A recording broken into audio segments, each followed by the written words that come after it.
right, to advance to the regional final, the Oklahoma State Cowgirls, 4th place in the Big 12 this year. Arkansas, the number 4 national seed, tying for their best mark ever heading into the postseason. Starting lineup for Kenny Gajewski's ball club is brought to you by Capital One.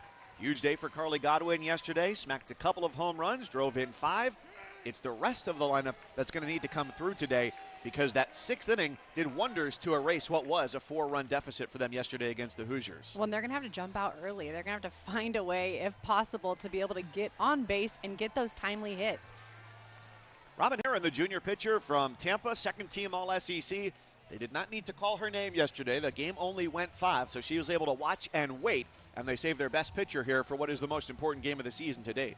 Yeah, we expected to see Robin Herron in the circle today. She's a lefty who has a ton of spin. Her ball breaks, it moves, but it's the changeup that's the separator for her. And if when she has that on point, that ball is moving through the zone really hard to pick up.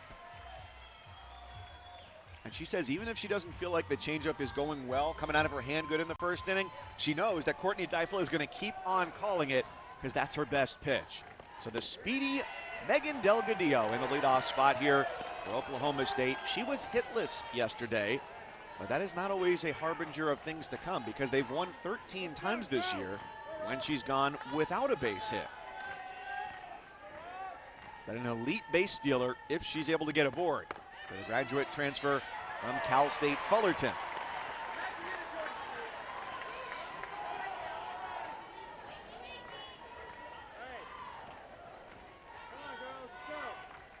So the numbers speak for themselves for her in terms of her durability, her ability on the base paths.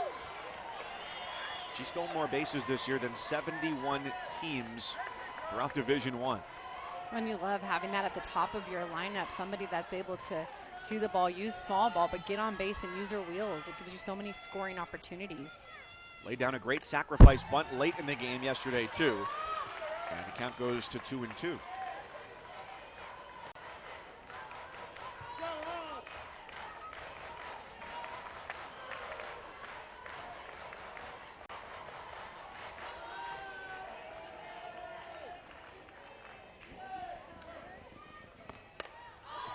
And Herron's break-even pitch, lofted easily for Kaylee Wyckoff out in right field to retire Delgadillo and get the ball game underway. You got some transfers spotted throughout this Oklahoma State lineup, making jumps whether from a non-power conference or Amanda Hassler, transfer from NC State, and was all Big 12 first team this year. Team best 15 home runs. Well, not your typical 2-hitter in that spot. She leads the team with home runs. You just mentioned 15 on the season. And a lot of times you're going to see somebody that's a lefty, is someone speedy, put the bunt down. But in this situation, they've seen that Hassler has been really good for them in that 2 spot. I know she mixes sometimes with Rosie Davis, who in this game and yesterday is hitting in the 3rd spot. Swing and a miss. Tremendous pitch there from Herron to get ahead 0-2.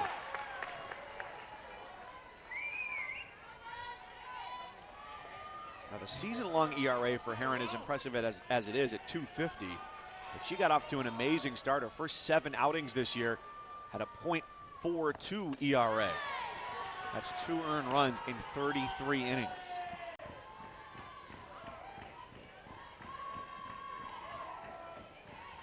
So they'll hope she has an appearance that mirrors those here against Oklahoma State. And she gets a swing and a miss. A ball that was never touching the strike zone. And Kennedy Miller finishes off the strikeout. 2 up, 2 down. Well, if you can start getting these hitters to swing at balls in the dirt like that, you know that you just have to get ahead. I mean, this ball, it bounces early, and in that situation, you see Hassler with the big swing right there. And I think with really spinny pitchers that have a lot of break, you got to make sure you're not swinging too big as a hitter. Rosie Davis digs in. A 2-for-3 afternoon for her yesterday with a walk, scored 3 runs.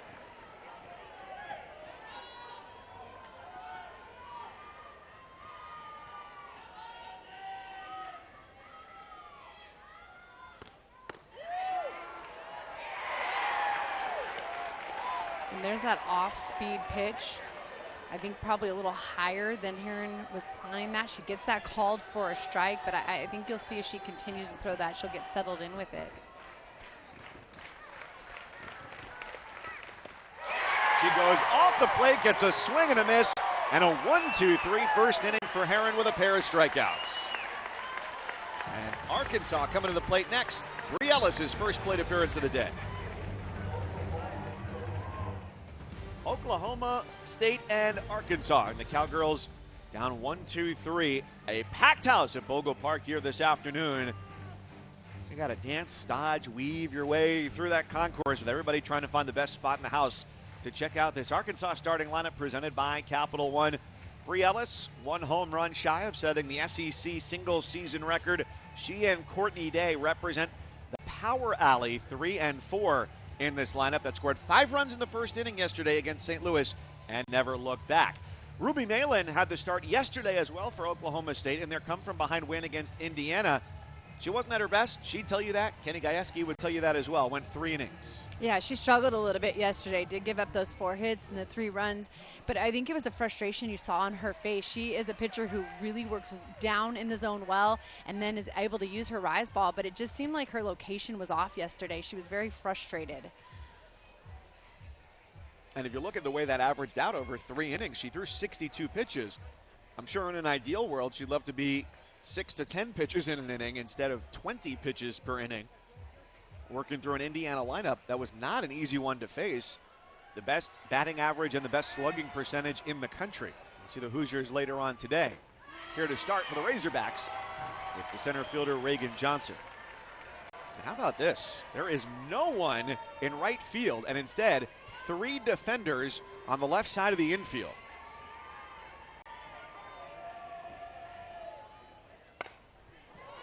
Yeah, and that tells you a couple things. Obviously, it's not just how they know the hitter hits, it's also how we are going to pitch the hitter that's at the plate. So you know as a hitter when this is happening that you're not trying to pull it because no one's there unless you get it inside, but most likely they are going to pitch you outside and stay away.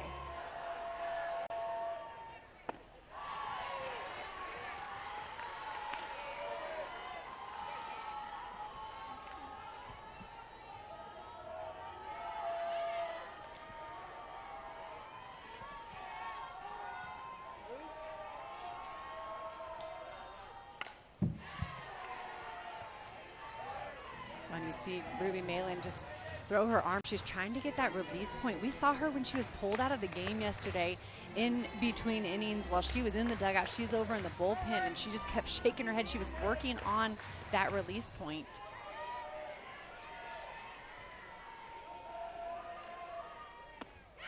Couple fouled away, a check swing, and she holds up, according to Jonathan DeWurst.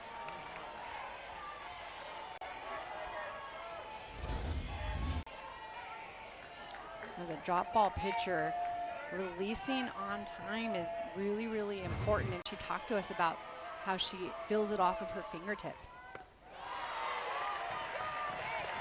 Now 3-2. Now, part of why this defense works, too, normally you think you might be sacrificing something, pulling an outfielder into the infield. Well, just to the left of second base is Rachel Hathoot, who started the game in left field, but she comes over from New Mexico playing the infield throughout the course of her career. So this is a natural spot for her. Tapper, third base. Edwards has no throw, and Johnson is safe with an infield single. She worked an 0-2 count to 3-2 and turns it into a leadoff base hit. Well, normally she is going for the harder hit, but they had 3 infielders, like you just mentioned, on that left side. And so this time she ends up just soft slapping it and has so much speed. They don't even have time to make a play, make a throw. That is what happens when you have the speed as a slapper like Johnson. Executed to perfection from one Reagan to another Johnson to Kramer. And now you got to worry about the stolen base, too. We saw Johnson steal her 20th in 22 tries yesterday.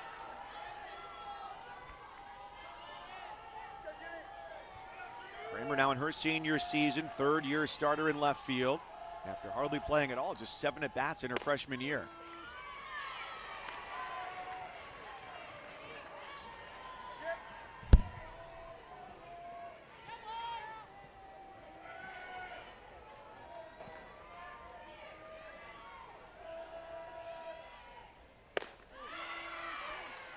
And that pitch right there, outside corner, a little above the waist, that was the pitch that actually Taylor Minnick pulled to right field and took out of the park. And so you got to make sure that you're keeping these hitters at least guessing on where that ball is going to be if you miss. Swing and a miss at Malin's 1-2. And that pitch had break. Same spot, but a little more jump late. Really good rise ball. And it sets it up when you get ahead of the hitters. That was good late break on the rise, just above the bat of Kramer. And you were talking about this yesterday, sitting on one or the other of those two pitches. And here is Bree Ellis, the SEC Player of the Year, 26 home runs this season. She takes ball one to start. We'll see how Malin wants to work or work around Bree Ellis, which was mostly the case yesterday. And it's time for a chat between Hassler and Malin. Well, and I think you have a game plan. They've already done their research and their homework. Obviously, everyone knows Bree Ellis and that she has power to all fields. So they have a game plan coming in. And I think right now in this situation for Arkansas to see if they're going to allow her to swing away or if they will send Johnson and see if she can get into scoring position for Ellis. Sometimes it can be counterintuitive to say, well, you've got your best hitter at the plate, don't send the runner. But with the success that Johnson has, they feel pretty comfortable with her taking that base.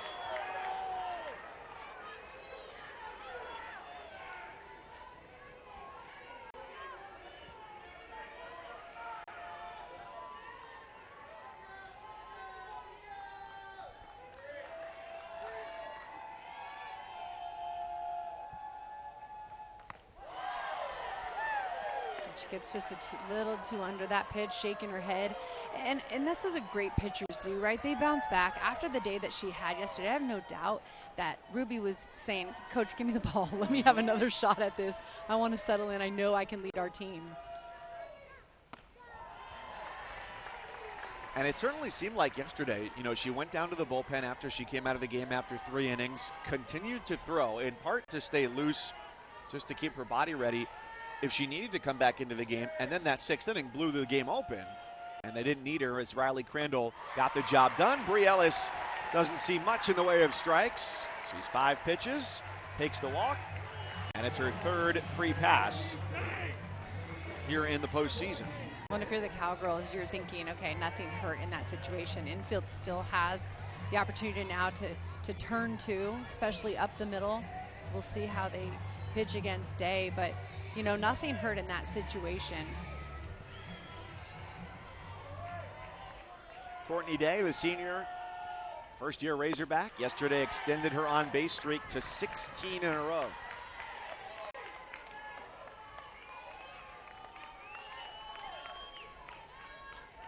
Transferred in from the University of Texas by way of the University of Mississippi, where she was injured. Battled some back issues, never really felt like she was at full strength, far away from home. And so after the fall season last year, went and became a teacher for a year, and now has found a great home here in Fayetteville. The Razorbacks looking to take an early lead. Instead, it's a chopper back to the circle, and Malin takes her time, gets the out over at first base. There are 2 away and 2 in scoring position. I tell you what, there's just a completely different demeanor today with Ruby Malin in the circle. And even in her at-bat pitching against Ellis, she just keeps shaking her head. Yes, she's feeling it. And it's so important as a pitcher. She has, you know, just 200 innings. This is her 200th inning of the year pitching in the circle for them. But that's what you want out of your pitcher, is to just see her shaking her head yes, as opposed to what we saw yesterday when she was frustrated. Right fielder Kaylee Wyckoff drove in 5 yesterday. What helped her so much was that Ellis and Day were on base in front of her so much because of the walks that they took. But back to what you said about Ruby, what does it take to get there from yesterday not feeling great to today having the confidence that she is? Yeah, I think really the biggest thing was the feel. And that's why when she talked to us when we coming into this weekend, she was saying about just rapsodo and spins and feeling it out of her hand. And then yesterday when she was just frustrated, I think she just had an off day. And you just don't want it to be at regionals, right? And so I think it really was getting back in the bullpen, throwing the extra pitches. And I had no doubt that today would be a different day because for some reason, some days it's just off. And again, postseason is not when you want that to happen. But her team was able to pull out that win yesterday. And we know that Riley Crandall came in and did a phenomenal job for her team. That's a sign of being elite, too. Knowing yourself well enough to be able to make those corrections and do it in less than 24 hours. Her dugout thought that might have been strike 3. Instead, 2-2. Yeah, that was a really nice location on the lefty. That ball, I think that's the right call on that. And tough to lay off that as a hitter as well. Similar look to the pitch that got Reagan Kramer swinging. And the 2-2, she goes upstairs, gets the strikeout, and gets out of trouble. After a leadoff infield single and a walk to Bree Ellis, Ruby Malin feels like she is back on track. Well, she is feeling it. She comes back with a rise ball, and she completely excited. She knows she has it today.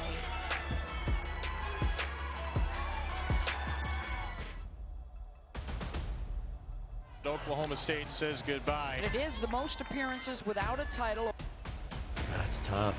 Oklahoma State's been there 5 years in a row. To get over that hump in June, we're good enough to do whatever we put our minds to. You know what our end goal is. We've identified this season as OKC. Come out on top this time. It's no matter what.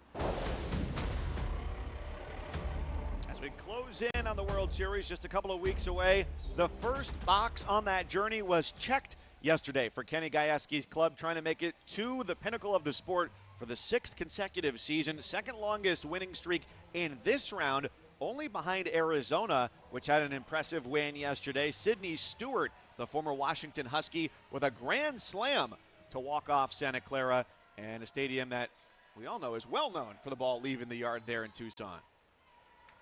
So we go to the second, and Oklahoma State, which went down 1-2-3 in the first, starts off here with Carly Godwin, who, speaking of the ball leaving the yard, is an expert in that category. She is seeing it so well. Yesterday, she only hit her 6th and 7th home runs of the season, but what a time to get hot. They've known she's capable. She's known it, but now she's finally doing what she has seen, and last year she did, and she's just that player in the 4 spot for them right now that they have needed to get hot, and she's doing it at the right time. Boy, and that is, in the bottom of the first, talking about not having a good day for Ruby Malin in the postseason. That was the inverse for Carly Godwin, was finding her swing here after just 5 home runs during the regular season and getting going against the Hoosiers yesterday. Look out. That one came up and in and got the mask on the home plate umpire, Phil Friels. Wow, that has to hurt right there. He's giving He says, the I'm good. thumbs up. I'm good. Does not feel good. This rise ball again just gets a little too high, straight into the mask. Poked him.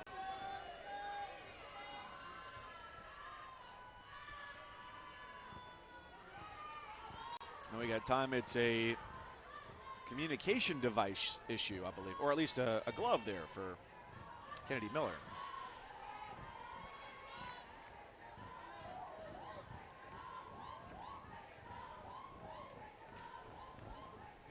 As they receive the pitch call, got to make sure that's working so everybody knows what's coming.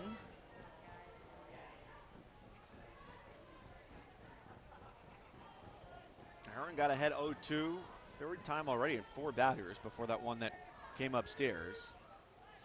And even if we do eventually have a delay like this for a pitch communication device, it's far better than what it used to be, of looking over to the dugout, get the signals, relay them in. The game moves along a lot better this way.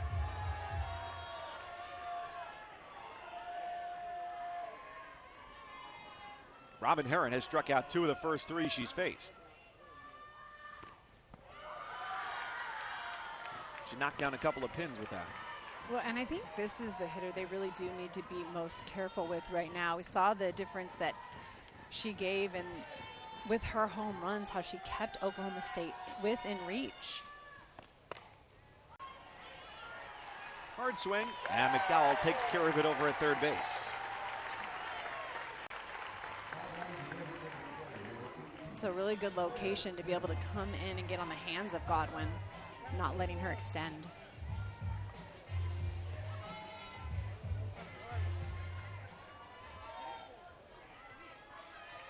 There's a string of 3 straight left-handed batters. It starts with the DP, Claire Tim.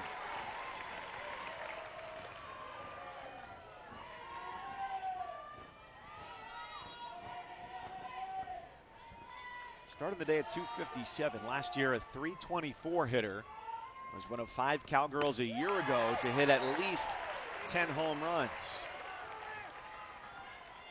And I just feel like when you have a really good curveball like Heron has, and she's a left-handed pitcher, to me, like that is the hardest, one of the hardest, if not the hardest, pitches to hit when it breaks away from you.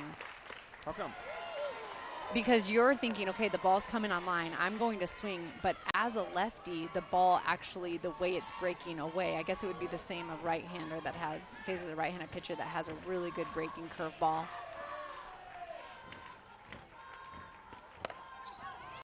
One, two in the gap, left center field. Kramer's over to make the play. 2 gone.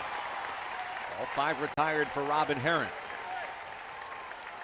And one of the things that she talked about too is the tunneling of her pitches, which is when it comes out of her hand, multiple pitches can look the same because of the release point, the way they come out of her hand, the way that they break, especially with her changeup. She's talked about making that more spinny so that it looks a lot more like a breaking pitch. When it's so much harder as a hitter to pick that up when pitchers are able to look the same on the different pitches.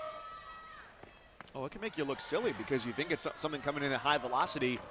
Your swing is fast, and you might be well out in front of the ball.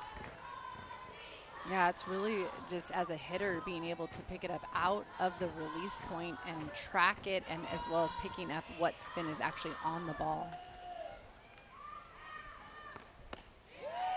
And I think the biggest thing too, you know, saying that it's harder, that's a good inside location, just missing. But I think really there's not a lot of lefties out there that you face. And I think so just the fact that it doesn't happen as often, and then you see that pitch that you're really not used to seeing that often.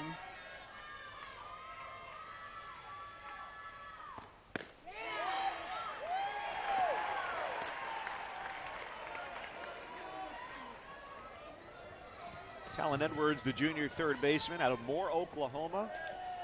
About 75 miles from campus, biology major. With 2 away and the base is empty, top of the 2nd inning. And just that move right there, right? You have 2 strikes, so you know you have to protect.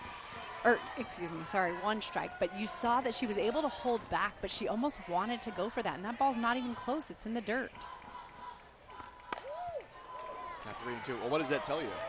Well, it just tells me that out of the hand, it looks really good. And we saw, obviously, that strike out in the dirt to Hassler, right? And that ball bounced, and so it wasn't even close. And yet, you want to go for it because out of the hand, it looks like it's going to be a good pitch to hit. The Cowgirls trying to make their adjustments here as they go through the lineup for the first time. And she is fired up to draw that base on balls. Their first base runner. Well, nice piece of hitting to be able to get on base. They know that that's the fight. They knew they have to start early, and especially when you're facing a pitcher like Heron. Sophomore right fielder Tia Warsop. They bring the corner infielders in against her. Great speed. Highest average on the club at 352. Was hitless yesterday, but did come in to score a run, which is what we saw right at the top of the broadcast. She scored on a ball that went to the backstop, bounced right back to the plate, and she came all the way around from second base. Talking to head coach Kenny Gajewski about that play before the game, I asked, is that a play where he coaches third base? Are you waving her in on that, or is that just instinct? He goes, that has nothing to do with me. That is the type of play where you've just got to be able to read it and go. And it was as close as you could possibly get at home plate on that play. Yeah, it really is. And you don't have time to make that decision if a coach is telling you. You really have to see it, read it, and then go. You got to commit completely. So Gajewski huddles with his hitters. Courtney Deifel, the head coach for Arkansas, who also handles the pitching staff. The impetus for that timeout here with a 2-0 count against Warsop, 2 away. And Oklahoma State's first base runner, Talon Edwards, over at first. So perhaps we're settling in for a lower scoring affair than the last time that these teams played 4 years ago. A 12-11 final score.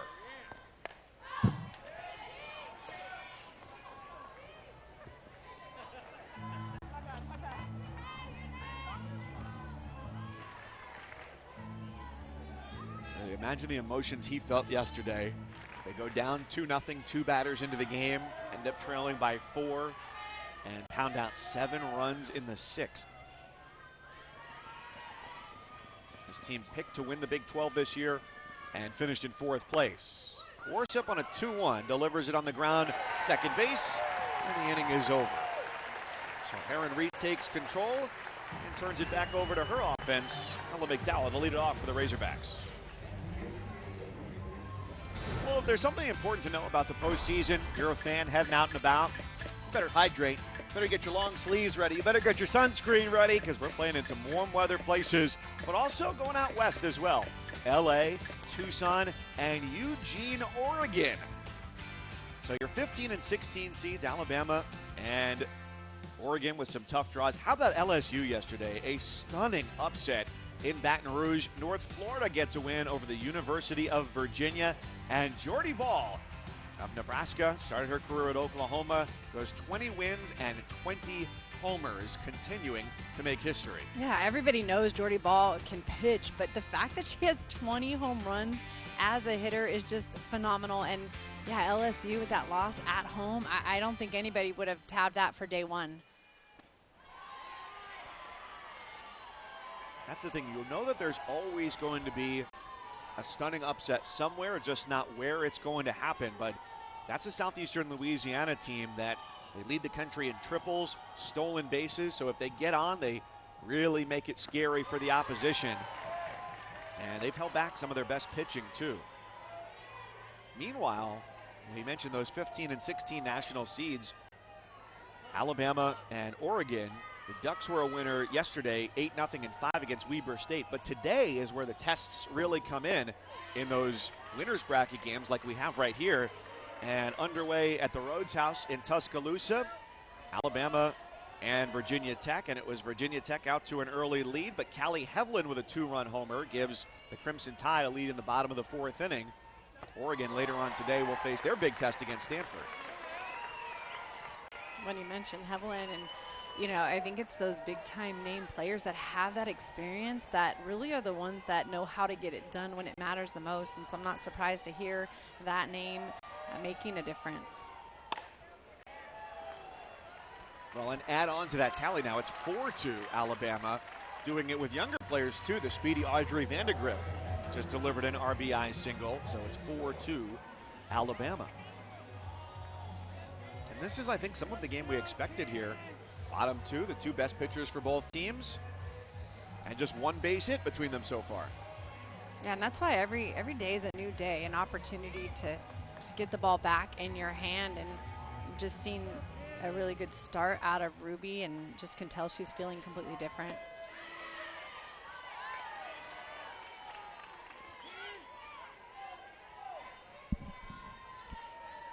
And your team feeds off of that as well. I think defensively, right, you want the best for your pitcher in the circle, but ultimately, they have to get things going, and you see the energy she brings.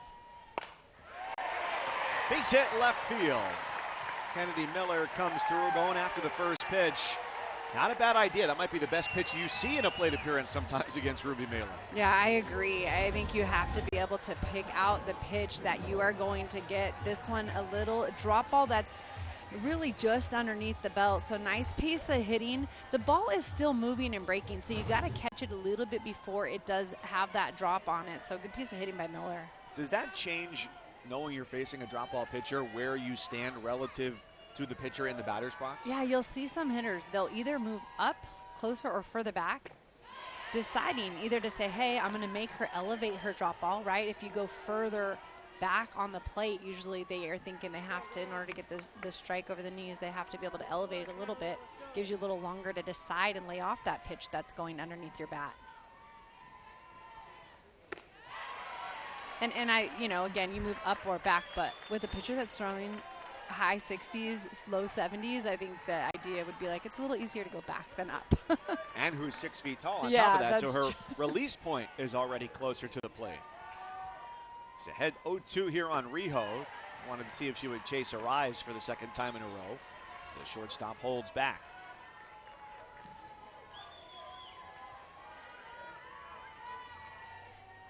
So both base hits belong to Arkansas. Reagan Johnson The infield single in the first. Kennedy Miller here. And Riho turns that away. Still 1-2. Well, even when Ruby Malin throws the drop ball and it might start out a little bit higher, it still will have that down break. So it's still a unique, different pitch because of the movement that she's able to get on it. And she credits working with Carrie Eberly, the pitching coach at Oklahoma State, as well as Rapsodo, just showing her what that spin looks like. It's a great mentor to have in Carrie Eberly in her second season. Former Big 12 Pitcher of the Year, an ACC Pitcher of the Year at Virginia Tech, where she started her career, pitched 2 years in Stillwater. 2-2, Riho battling away. And Coach Kenny Gajewski could not say enough about Carrie Eberly as well as Vanessa Shippey-Fletcher, who works with the hitters. But Eberly, as a pitching coach, he said, these two young coaches are two of the best in the game. They are brilliant. And we heard that from Ruby. And I'll tell you, when you get a pitcher underneath you to buy into that, you know you can make great things happen. Riho, first base, going to be a close play, and there isn't one at first base. Godwin got caught in between. Malin might be able to cover the bag, and instead, it's an infield single for Riho, who was down with 2 strikes. Fouled him away, and with weak contact, still gets on board.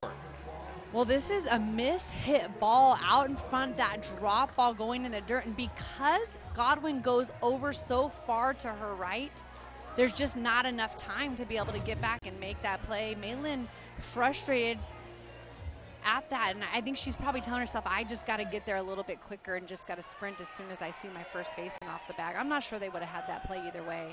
No, it would have had to have been perfect to be able to make that out. So first and second for the number 9 hitter, Carly Davison.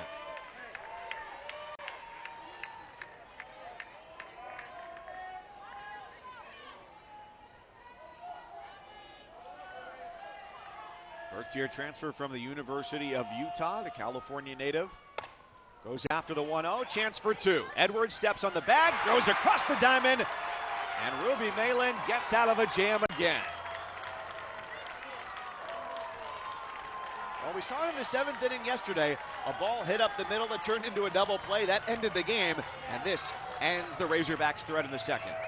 Well, and a drop ball pitcher like Malin, Talon Edwards, a ground ball right to her. She's able to field it cleanly, step on the bag, throw across, double play, and gets them out of the process. In the high 70s here in Fayetteville, Arkansas, Oklahoma State, and the Arkansas Razorbacks. The host here, the number 4 national seed. And we are scoreless as we go to the third. Mike Cousins, Leah Amico with you, and Rachel Hathoot leading off 8-9-1 in the lineup for the Cowgirls. Looking for their first base hit against second-team All-SEC starter Robin Herron. Hathoot out of Albuquerque, graduate transfer from the University of New Mexico.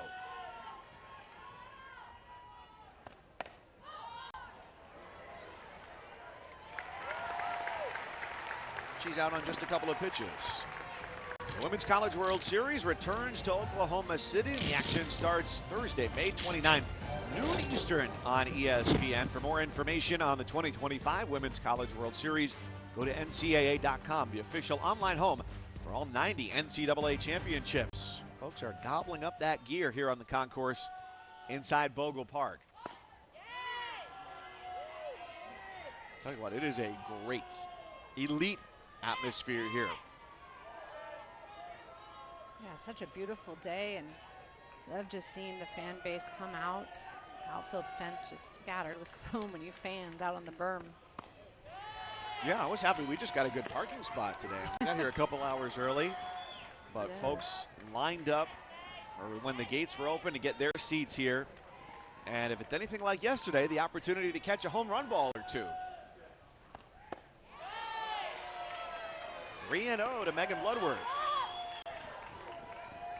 There were some great catches out on the berm yesterday, too.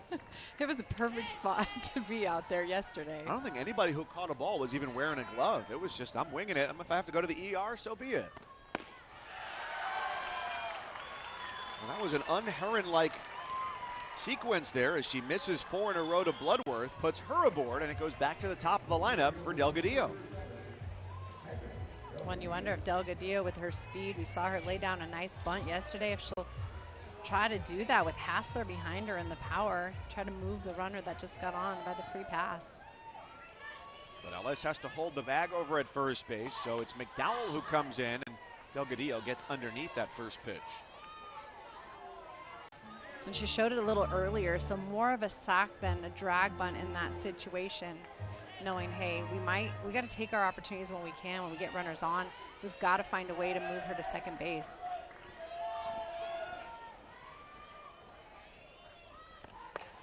She swings away, one hop, shortstop, Rijo to Davison, and it's a fielder's choice at second base. Arkansas will gladly take that, pushing it to out number 2, keeping a runner over at first.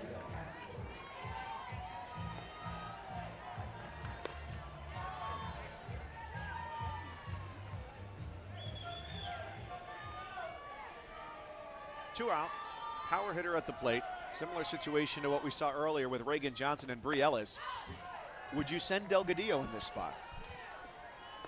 I think in this situation, you might have to take your chances, knowing now that you have 2 outs, because again, that gives you the potential, and if not, even if she's thrown out, you would start out with Hassler leading off the next inning. And who knows if 1 run is going to be enough to win this game with 2 elite pitchers. 33 steals this year for Delgadillo. Ball in the dirt, she's on the move and in easily, almost overslid the bag there, but hangs on. And so she is the first Oklahoma State player in scoring position this afternoon.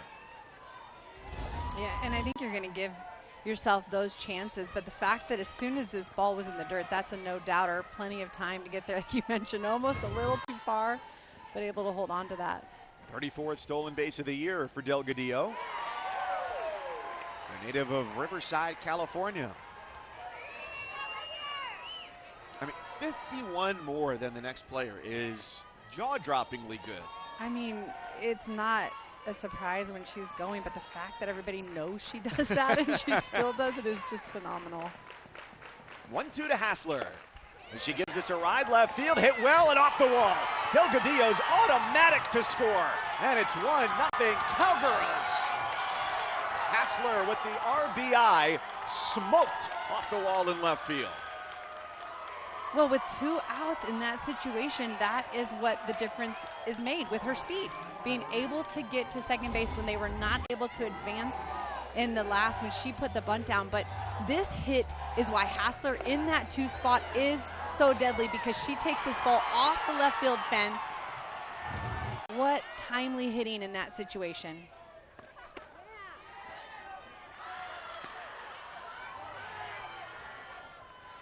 That's how you know you hit it really well. You hit it through the wall and you only end up at first base because you hit it so hard. Yeah, and I mean, that situation right there, again, they manufactured that by being able to have Delgadillo get to second. Goodness, but how fast she is in 2 out. She might have been able to score from first on that ball, even though it was hit toward left field. Kramer knew it was going to be over her head right away. Rosie Davis, she struck out her first time up. Throw over to first. Ellis wasn't exactly sure where Hassler was, and she gets into second base. The momentary delay by Ellis glancing over her shoulder cost Arkansas. Well, what a great piece of base running. Getting that big jump and then realizing I'm stuck there, and it's that turn. I think the fact that Bree Ellis turns back, which is what a lot of right-handed first basemen will do, and you've got to be so quick you can't hesitate. So Hassler in scoring position on only her 3rd stolen base of the season. It was not surprising to see Delgadillo do it. It is surprising to see the catcher do it.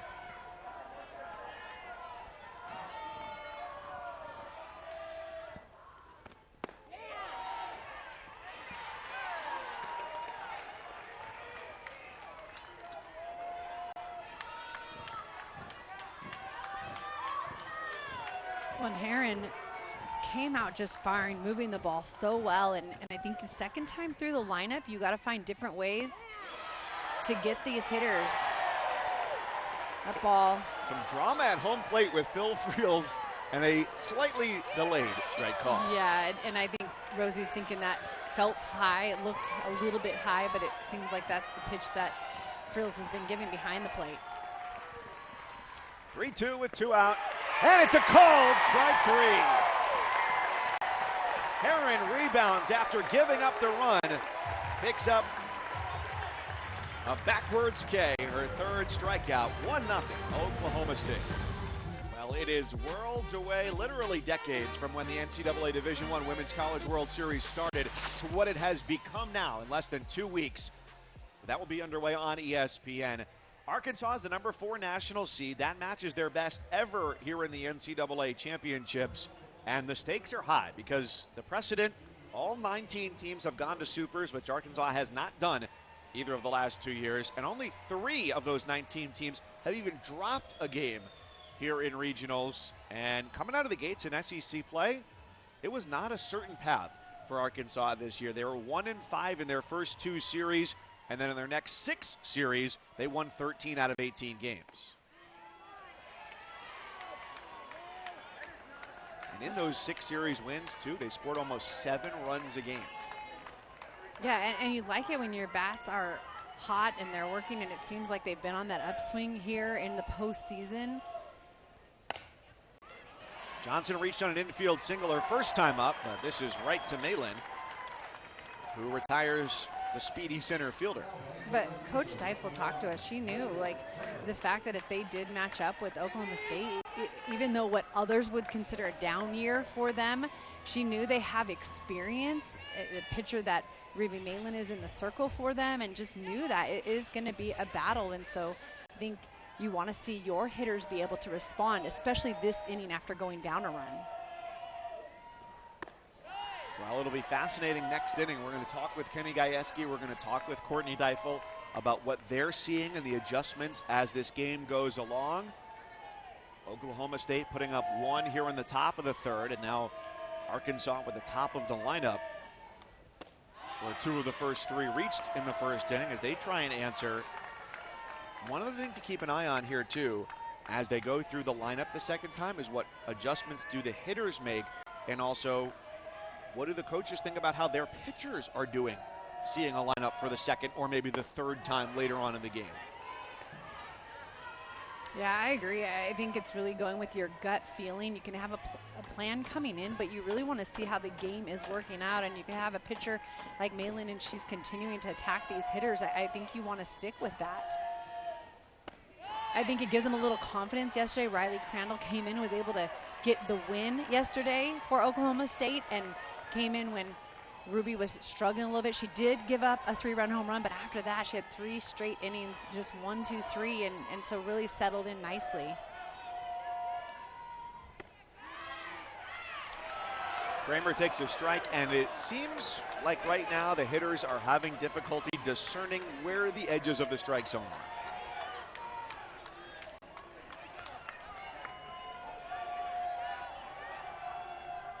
So it's a 3-2. And it's ball 4. And it's really hard, especially when you're trying to be a patient hitter, when that ball's being called and it's up and you want to lay off that. And everybody's got to get some popcorn when you're at the ball field, right? But as hitters, it is hard because you're still trying to stay within reason. But when you get 2 strikes and you know that the umpire at home plate, Friels, is calling the up pitch, you've got to be able to battle and try to foul that pitch off. So here's Bree Ellis. By the way, for the record, there are certain foods that are good, snackable in the 90-second windows we have between innings. Popcorn, for as good as it is not one of them because a kernel always gets stuck in your throat.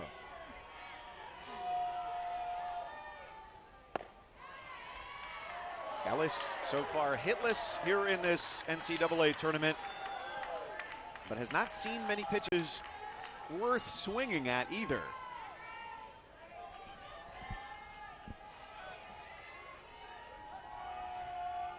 She walked her first time up, out in front of this one. A mile high, and way foul.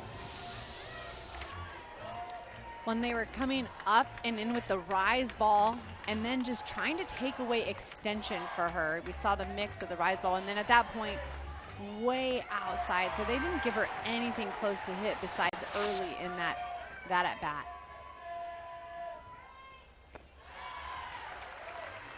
It was really interesting to hear her own personal retelling of her evolution as a hitter from the first 2 years of her career to these latter 2 at Arkansas, and how she's really developed more of a plan as a hitter. And you can see that the stats are self-evident. And she's got it to 3-2 now. But she said as a younger hitter, I would go up there and just say, I'm going to foul away anything that's on the inner half of the plate, anything toward my hands, because I can't get around to it. And I'm going to wait till a pitcher makes a mistake on the outside part of the plate. She's never hit fewer than 14 home runs in a season, but the adjustments that she's made here at Arkansas had to happen, she said, because good pitchers were going to recognize where her weaknesses were, and now she's taken that away.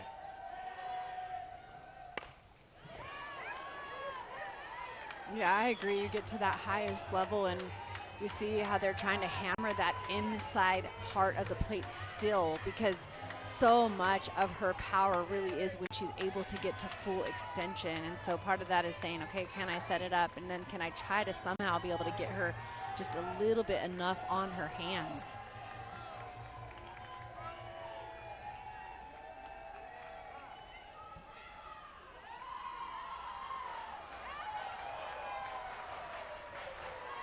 Fifth plate appearance of the weekend for Bree Ellis. She's seen 27 pitches in total. And she's got Kramer as a tying run at first, 1 down. She walks again. Well, and I think it's hard as well. You got to make sure you're really locating well when Bree Ellis is at the plate, because she does stand so far off the plate. She knows she can still reach the pitch that's on the outside corner, but it feels like as a pitcher when she's so far off that it just is going to be down the middle if you hit that inside corner. But nice piece of patient hitting by Ellis to take what you're given. And it sets up Courtney Day with 2 runners on and 1 out.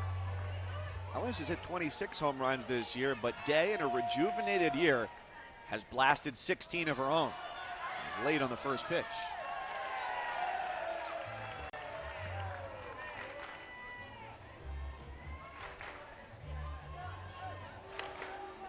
And she's got a lot of pop in that spot, and a hitter that really has to have that in order to protect a hitter like Bree Ellis in front of her.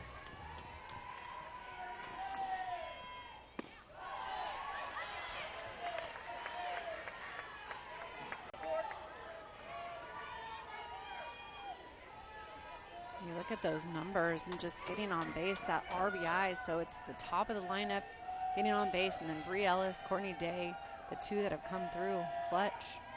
Everybody doing their job.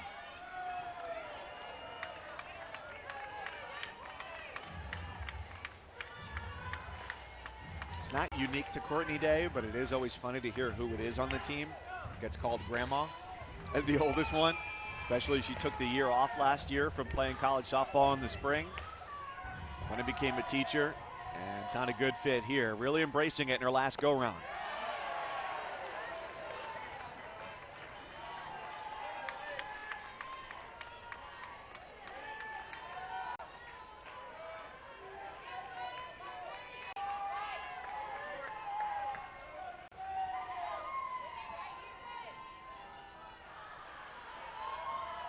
Galen wants time. Much more confident version of herself in the circle than she was yesterday in a short 3-inning stint. And as a hitter, you know that she's drop and rise, but because the ball jumps so well, it's hard. You pick it up, you see the ball up in the zone, and you get your hands there, but you gotta know, you gotta make sure that as that ball's rising that your hands are high enough.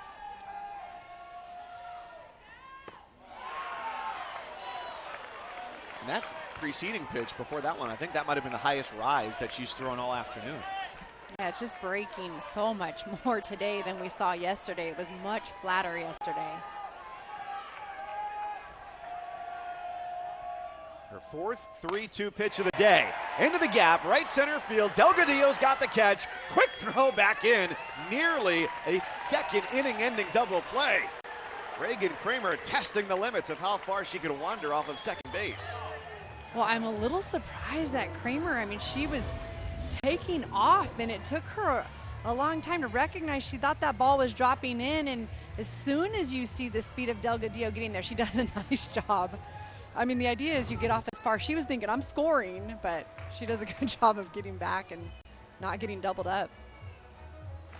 Well, you know, it goes true for outfielders of having to know who's a speedy base runner, who's not. Where are you going to throw? Are you going to hit the cutoff? Are you going to throw to the plate? Same goes for the runners on the base pass, too, because Megan Delgadillo, of the 4 teams here, is probably the fastest player in this stadium. Yeah, I agree. And just the fact that she was shaded a little bit, I mean, she made it look so easy, and she still had to cover some ground to get there. The 8 outs recorded by Malin. That was the first flyout. Not surprising to see with a drop ball pitcher in the circle. So a trio of terrifying hitters continues here with Ellis, Day, and now Wyckoff, who drove in 5 runs yesterday against St. Louis. Winner of this game for Oklahoma State, it gets them 1 to the regional final, and 2, Arkansas, to get to a regional final for the first time in a couple of years. Off the end of the bat, left field. Hathu lets it drop, and this ball game is tied at 1. RBI single for Kaylee Wyckoff, her 6th in 2 days. Well, and after striking out in her last at-bat on a rise ball, she's able to get just enough of it to poke it out to left field. They've been going away from her. This time it's the ball down in the zone.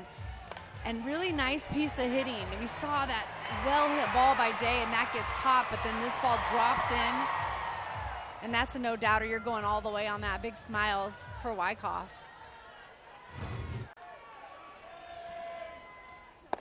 Ella McDowell keeps it going. What's the calculus on a ball like that? You're coming in on thinking about whether you drop, whether you let it drop, or you dive for it, knowing that if the ball gets past you, it's a potentially catastrophic situation. No, you have to know the game, the situation, the score, and that was the right play in that situation. And Malin gets the pop to the right side of the infield. We saw yesterday for Rosie Davis, that was not easy to get that over there with the sun shining in her eyes. All even after 3 here in this winner's bracket game. Kenny Gajewski puts the headset on and joins us next. It's the winner's bracket game. Oklahoma State and Arkansas victorious yesterday. Kenny Gajewski, the head coach of the Cowgirls, with us. We saw Ruby Malin for only 3 innings yesterday. We've seen her very sharp today. What's been the difference between yesterday and today for her? Yeah, she's just a little bit more control today. I think last night she was just not herself, obviously. Still too many walks out here, and when you give this kind of an offense, base runners like we have here today, the little base hit that they got there, that's what hurts. So we just got to get her to stay sharp. Well, your number 4 hitter, Carly Godwin, big hitter yesterday. Coming to the plate now, what do your hitters need to do to make adjustments? Yeah, we just got to keep hitting the ball hard. I like what we're up to. We're taking some good cuts. We're got to lay off that changeup down.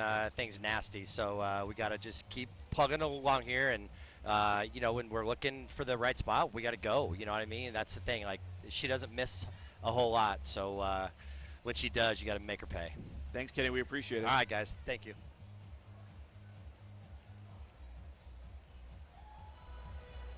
File this under things that only I may notice. So we'll talk to Courtney Neifel later on in the game. When we talked to her yesterday, she ends her interview, woo pig. Did not get any school-associated sign-off there from Kenny Gajewski. I have a very deep and voluminous file cabinet where I track all of these things. And one day when I'm 6 feet under, that's the first thing that's going to get thrown in the dumpster. Everyone look at this. Who cares? My cousins Leah Amico with you here at Bogle Park in Fayetteville. It is the cleanup hitter, Carly Godwin, against Robin Herron, who retired the first 5 batters. And in the ensuing action, a couple of walks, gave up an RBI single to Amanda Hassler last inning to bring home Megan Delgadillo for the game's first run. It's 2 runs and 5 combined hits between these two. And it stays that way on a line drive to Wyckoff in right field. Godwin is 0 for 2. Well, and it's the walks. Both teams that had that walk, those runs came around to score. And so I think it's taken advantage when you get those people on base. And we know the speed helped Oklahoma State. Delgadito was, when she got on, was able to steal second, and that put her into scoring position. But that walk is what started it.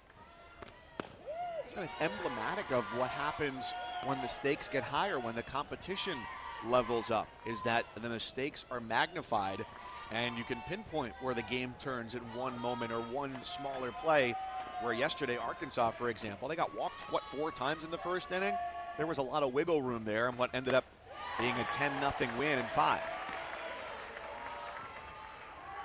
The way these competitors are, they're going to look at all those things where they said we could have done better in those moments too. Yeah, and walks are going to happen. I mean, they are, but the idea is when you're doing them early in the at-bats, right, then that starts to hurt you a little bit more. It gives them more opportunities.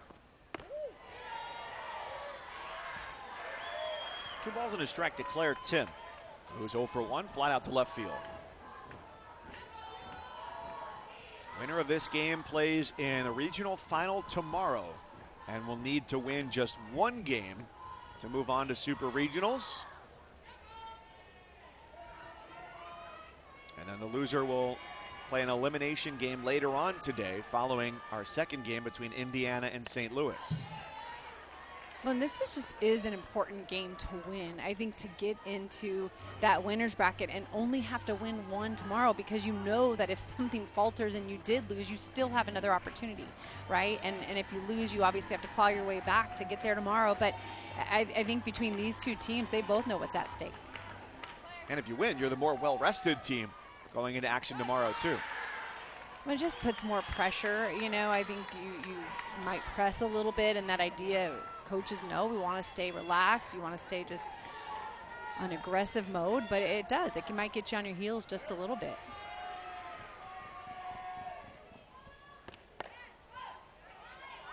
Oklahoma State got more rest than it wanted coming here. They had 8 days off between a one-and-done appearance in the Big 12 championships, falling against Arizona State.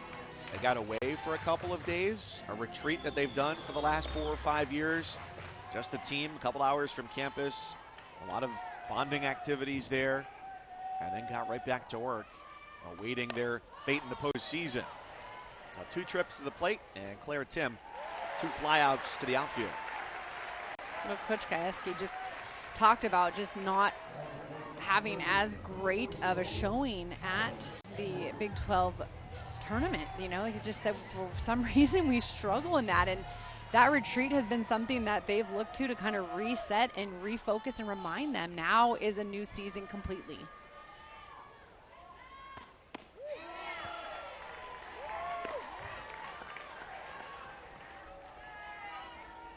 Same exact situation for Talon Edwards as when she came up in the second inning. Godwin and Tim had gone down before her, and she extracted the first walk from Robin Heron on the afternoon.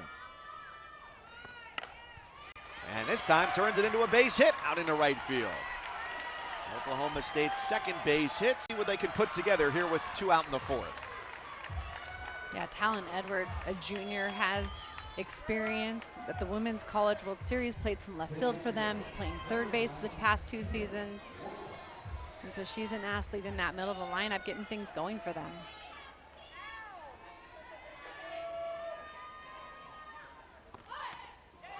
Ball in the dirt, and there goes Edwards into second base.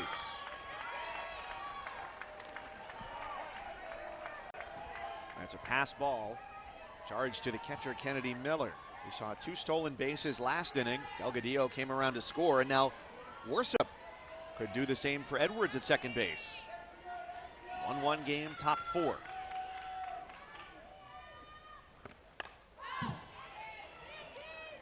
Tia Worsup, born in England, moved to the Dallas-Fort Worth Metroplex when she was 4 years old, and earlier this year became an American citizen, going through the testing process. She's not actually had the ceremony yet to be able to do it because she's had to put it off. You know, she's been a little busy this spring, and she hopes she's busy all the way into the 6th month of the year.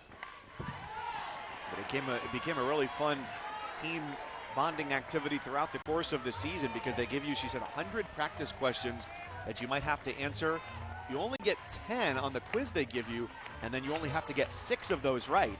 And she studied so well that she got the first 6 right and then said, boom, I'm done. I know I passed.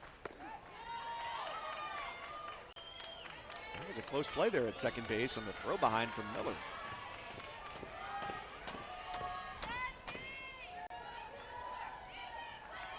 And her speed is really a difference maker in the bottom of this lineup for Oklahoma State.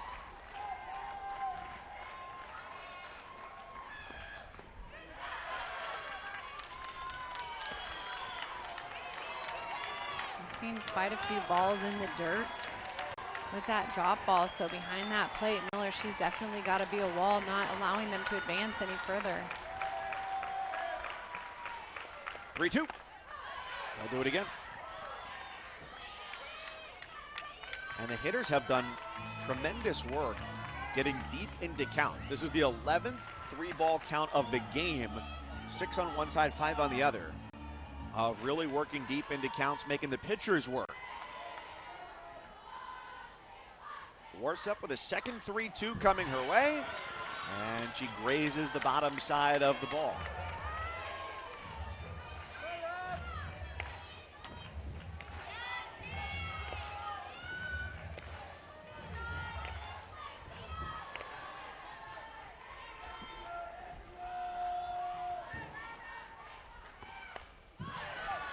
She'll see at least 9 pitches here from Robin Herron. Yeah, good at bat when you're able to foul off those pitches and stay alive. We saw her starting out with a couple swing-aways, but now she's going back to the short game, which is more her expertise.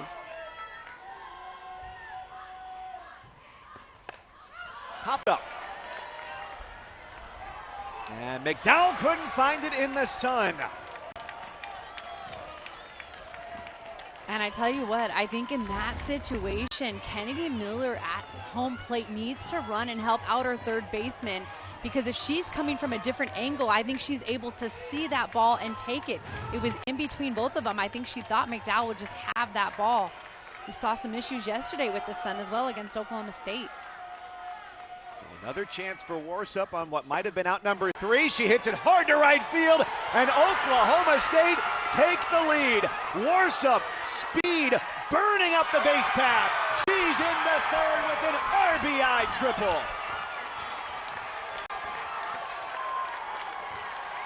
Well, you talk about taking advantage of what is given to you. She knew that that pop-up should have been caught, and if sun was not a factor, it would have gotten them out of the inning, but instead she comes with the hard slap, and all she does is get to contact. She doesn't even have to have a full swing. She takes that all the way over right fielder Wyckoff's head. She's playing in because she's a slapper. And that is just a solid piece of hitting in that situation. She is so fast. She didn't even think about it. She was going 3 as soon as she saw that ball over Wyckoff's head. Really good relay. Just the fact that that ball bounced in, she's able to make it in safely. Like we were just talking about, the smallest of moments where a ball that gets popped up on a deep trip into that at bat, going almost 10 pitches. And so Oklahoma State now has scored runs in successive innings after sending just 7 batters to the plate in the first 2, and both runs have been scored with 2 out. Cowgirls are 3 for 6 at the plate with 2 down. Rachel Hadhoot with Warsup at third.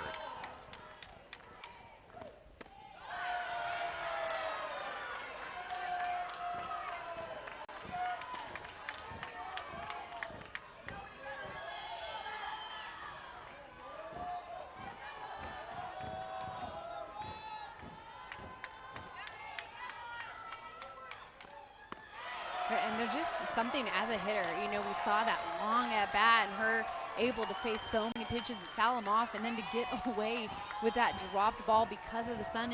And I think as a hitter, like in that moment, you're thinking, okay, if it is close, I'm going to. And she was able to get that inside pitch and really got barrel on it.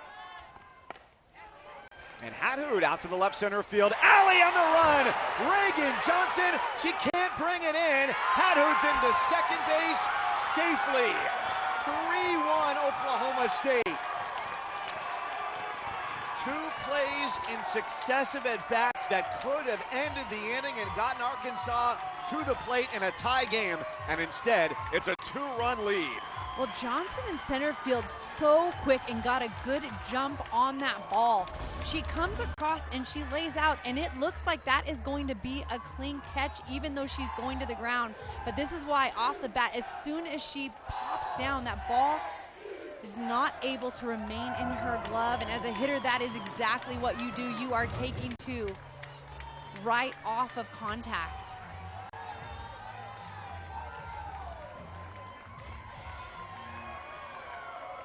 And I think that if you're Reagan Johnson, you're frustrated right now knowing I had that ball, but you hit the ground hard and it's just enough to knock the ball out of your glove. I think, Leah, you could see it before she even got up. Because she dives to try and get the ball in her glove. She comes to the ground, and it's almost like she was going to pound her fist on the ground when she has to reach for that ball on the turf, understanding that it just went from a 1-run game to a 2-run game. Well, yeah, I mean, you're going and you see that she's able to get, she might not have even had to go down to her knees, but I really think it's the left elbow that as soon as that hits, it jars her.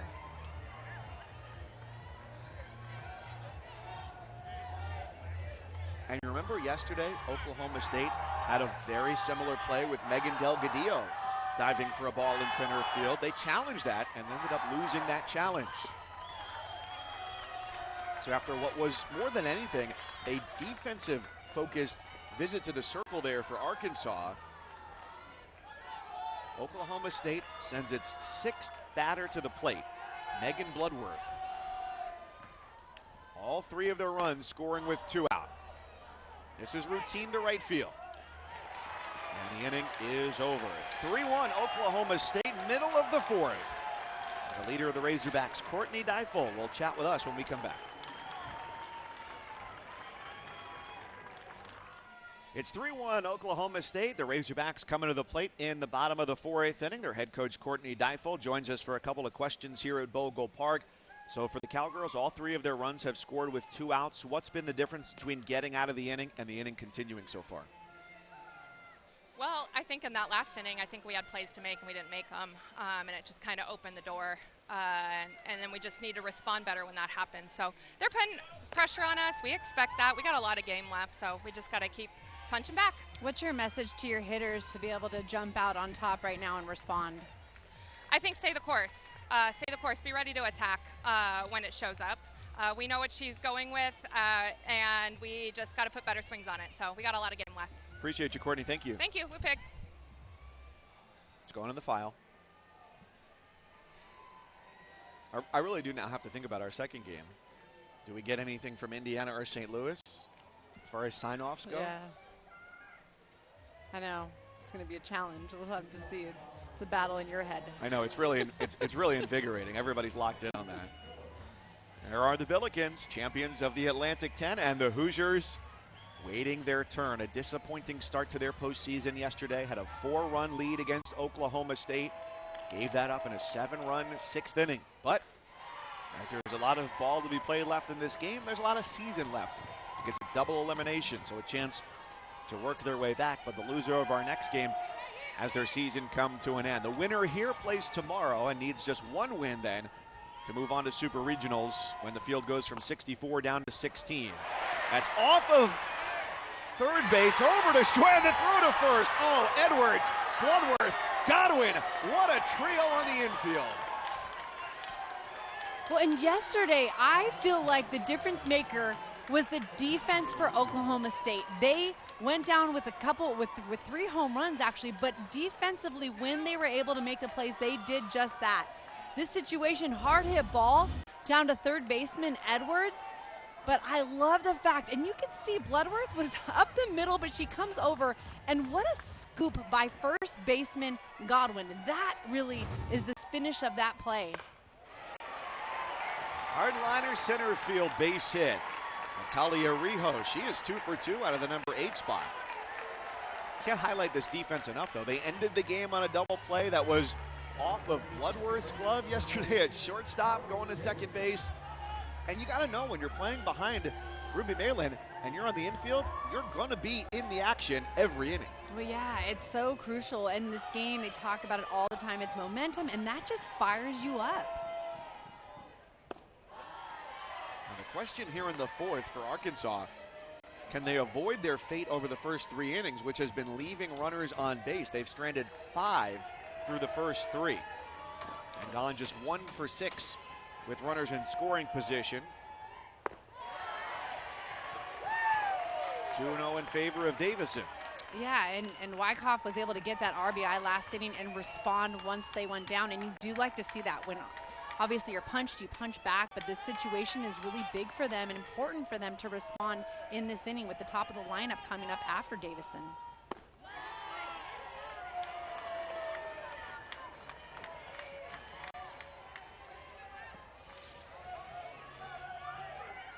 And the struggle at the top of the lineup, really you're seeing it 5 through 9, 11 RBIs. And you know, we did talk to the Razorbacks and they mentioned that was the difference they feel like this year compared to past years, was just the production throughout, on different days, it being different stars, which that obviously is important, but you still need the top of the lineup to be producing. And through 2 games, or 1.5 games here for Arkansas, 7, 8, and 9 hitters are combined at 6 for 13.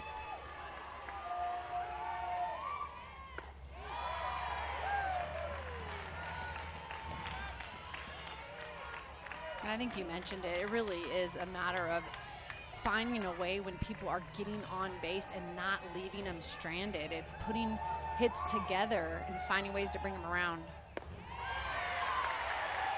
Well, we heard it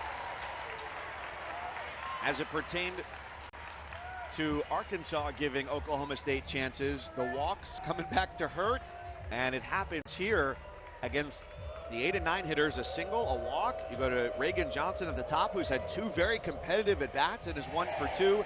And this will start now the 3rd time through the lineup here for Ruby Malin this afternoon. Yeah, and the pressure again is on Arkansas. I think I mentioned like how important it is as an offense to be able to respond, but it's the same. Like defensively, what a big deal to be able to shut them down right after your team goes ahead. (3-1) Oklahoma State. Malin has first and second, 1 away.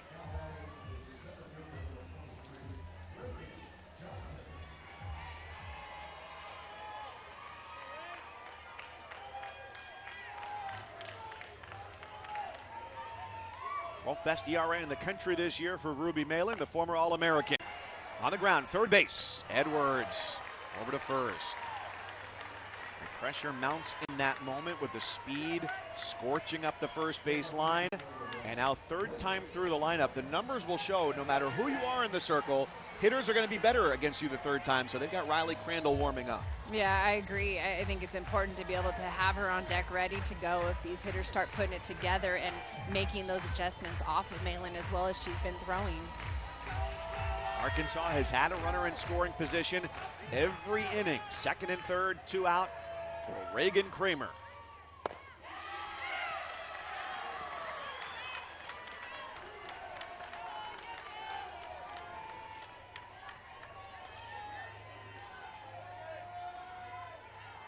Two down, runners off on contact. Base hit could easily tie this at 3. Their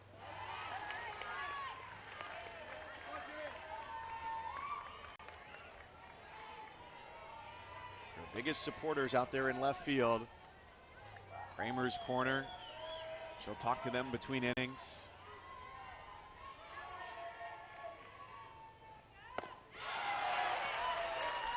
She's not an easy out, but you can't work around her because Bree Ellis waits next. Yeah, this is absolutely crucial to get Kramer out right now in this situation. You do not want to have to face Bree Ellis.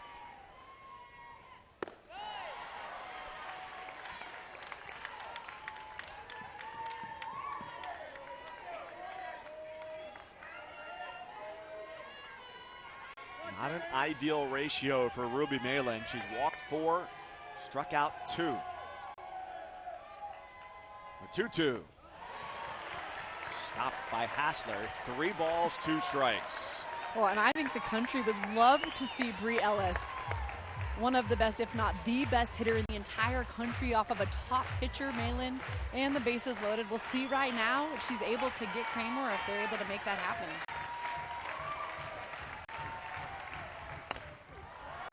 Skied and playable in left field, and it's Delgadillo to put it away. A fist pump to secure a blank inning for Ruby Malin. The end of 4. Oklahoma State with a 2-run advantage here at Arkansas. An inning ain't over until it's over, and in the 4th, well, the sun played a part. Pop out third base until it wasn't. Ella McDowell lost it, and then Oklahoma State takes advantage. Tia Warsip down to 2 strikes. She had 2 triples this year. Well, she just earned another, an RBI triple. And then behind her, Rachel Hathoot delivers with an RBI double to left center field. It looked like it was caught by Reagan Johnson. The ball pops out of the glove. And so it is a 3-1 lead for Oklahoma State here in this winner's bracket game as they come to the plate in the 5th inning. And the other side of that story, too, is what Arkansas has not been able to get done at the plate. They have stranded 7 runners on base and a runner in scoring position in every inning, but just 1 for 8 in those situations.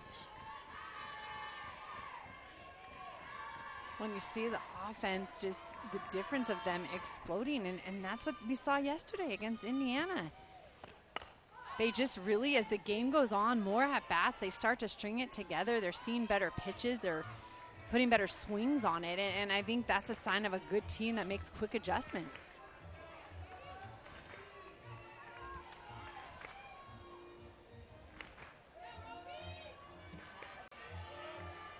Well, Oklahoma State won almost a third of their games this year when Delgadillo, their leadoff hitter, didn't have a hit. She's hitless today in 2 trips to the plate. Down 1-2 here against Heron. And yet when she was fielded into fielder's choice, she did get on base and she was able to steal second and come around to score, so she's still able to use her speed.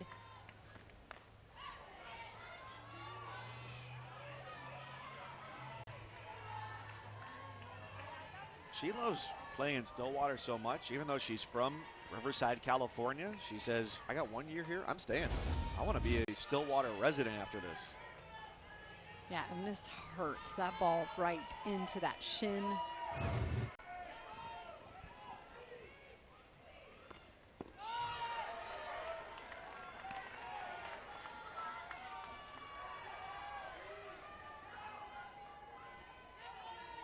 Kenny Gajewski told her when she came over and transferred last summer, break the door down right away.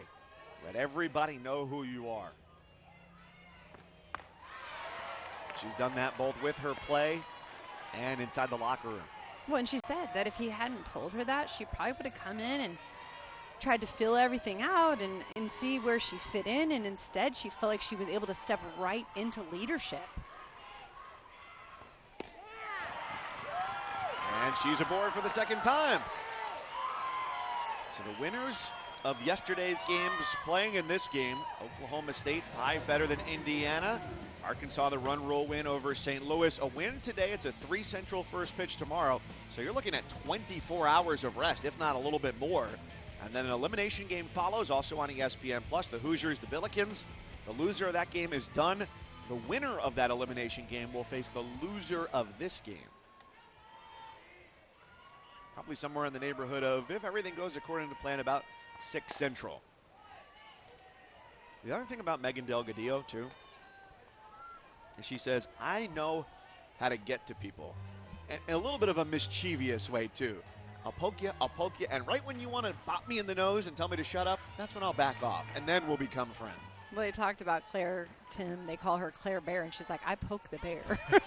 She said, but then I also know when to back off, like you just mentioned. She's able to read people, and I think you need that within a team. Delgadillo going for her 2nd stolen base. She's got it. That one was a little bit closer than her first. Well, again, it's not a surprise that she's taking off. She's so quick. And this ball, when you're throwing that and you know you have to be quicker, sometimes mistakes are made. And that ball in the dirt on the hop, I think, is what allows her also to slide in safely. Hassler takes the 1-1, sends it into right center field. Delgadillo can score on a trot. Hassler has an RBI double.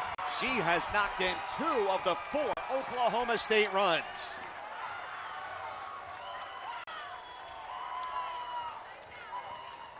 Well, yesterday it was Godwin and Davis who are behind Hassler, but today it is all Hassler. What a piece of hitting. This ball is belt high, but she's able to stay with that, has a ton of pop, and just over Davison's head at second base all the way to the fence. Stand-up double.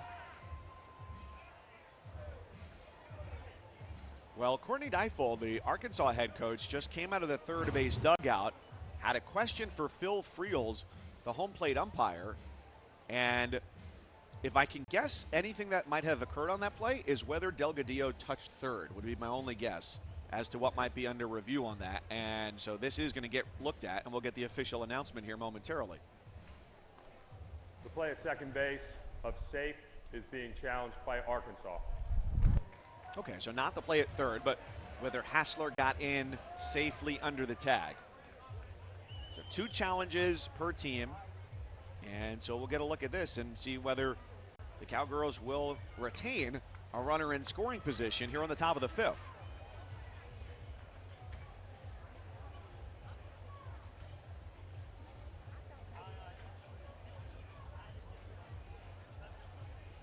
So everybody gets a chance to regroup. And we'll see whether Hassler, the catcher, who started out with a strikeout against Heron, who got the side in order 1, 2, 3 in the first, got into second base.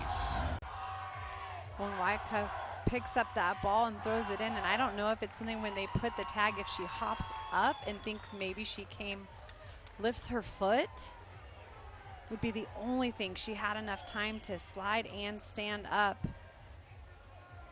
And if she lifted her foot up off of the bag.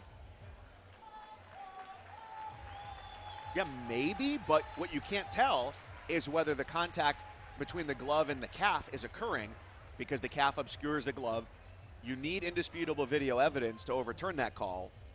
And based on that, you can't make that declaration that she's out at second base. No, I agree, and I think that's the reason why they're even going to the review and asking.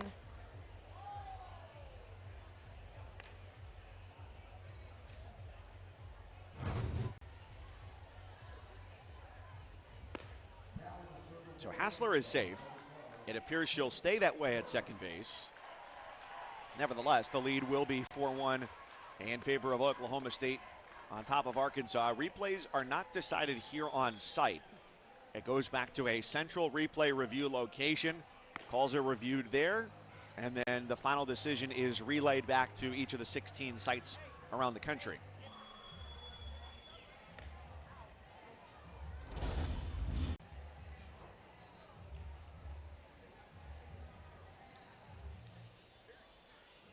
Tell you what, though, it's a diligent play in the tag to even do that, because often that can be a play that's for naught, and it's more of a formality to make that tag. Yeah, I agree with you, and I think it's even hard to tell if her right heel is touching the bag at the same time. I mean, if it's clearly off.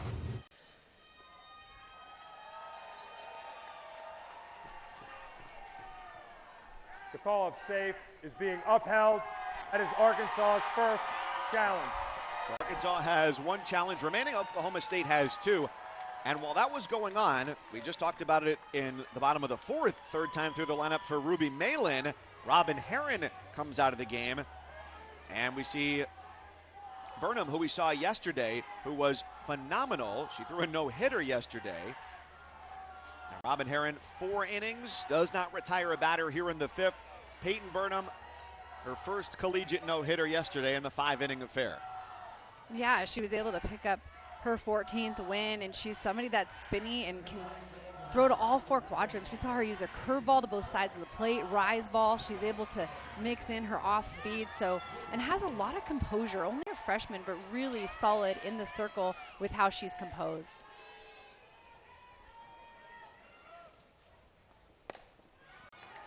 That's into center field. A pinch runner at second base as Macy Graff came in to run for Hassler, and it's first and third. And on the downside for Herron, her last outing was their SEC tournament finale against Oklahoma. She allowed 4 earned runs in that game and 4 here this afternoon. Now you get to postseason and you're facing these teams and everybody's prepared and seen the best pitchers, and so you've also got to be at your best and try to find ways to beat hitters, keep them off balance, make sure you're locating everything with break.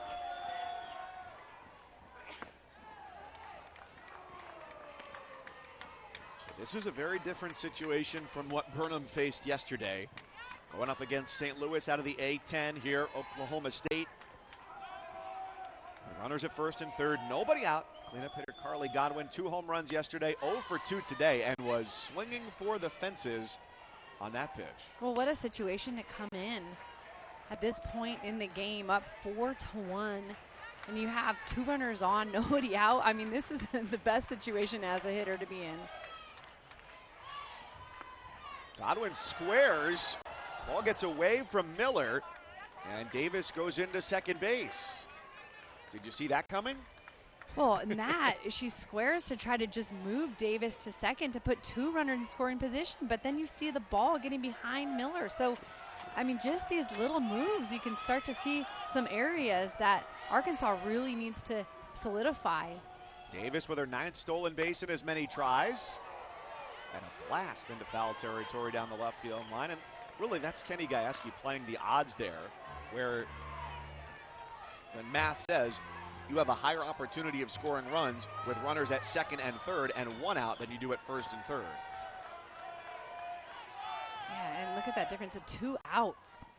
Being able to come up clutch. I mean, when the pressure's on, a lot of times defensively, right, it's in your favor, but then to be able to come through, it really gives you that much more energy with it. And so 4 for 8 with 2 outs, 5 for 7, runners in scoring position.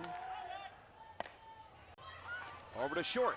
Riho to a knee, secures the ball and secures the out at first base. But a run batted in for Carly Godwin. Oklahoma State has a 4-run advantage. And that's where you go to using your bench, getting speed on the bases, and a routine ground ball ends up being another run coming across. You put the ball on the ground, gives your team a chance to score that run. Pop fly outs, a lot easier, harder to advance.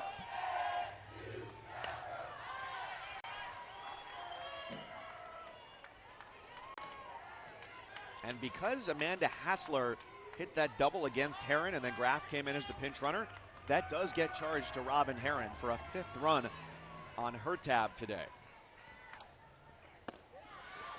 This game was scoreless through the first 2, and now Oklahoma State has ripped off 5 runs in the last 2+ innings. Not done yet here in the 5th either.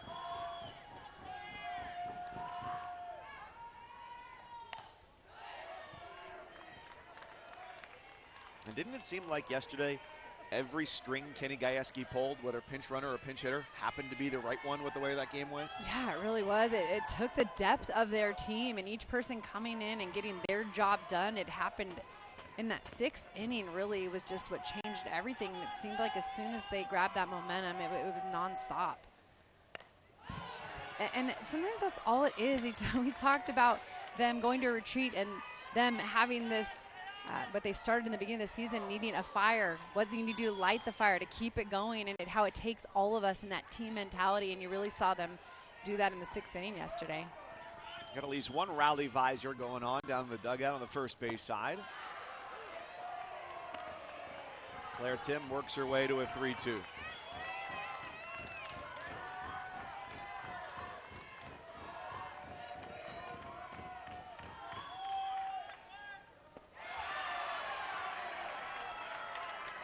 Second walk of the inning, 4th taken by Oklahoma State.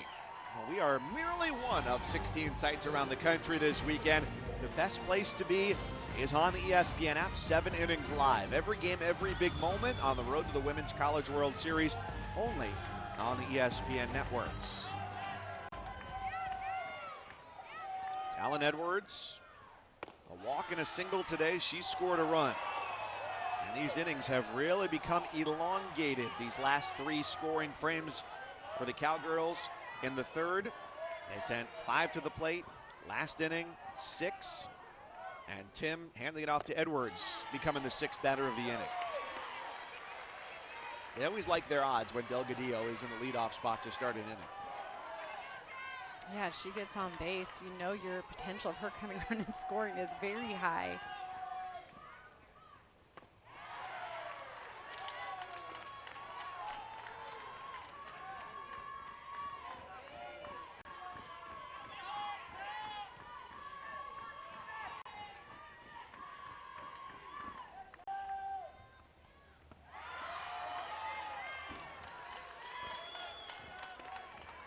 Vernon having some trouble locating the drop.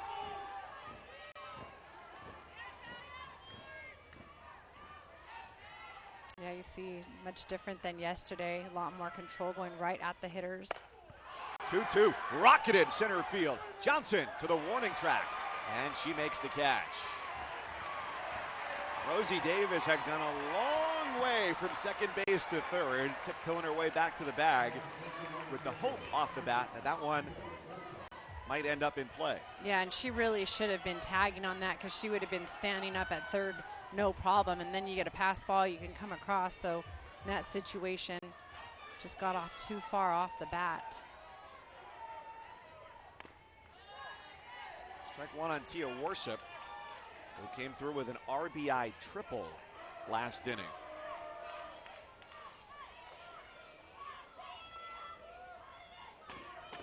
(5-1) Oklahoma State, 2 aboard with 2 out, top 5.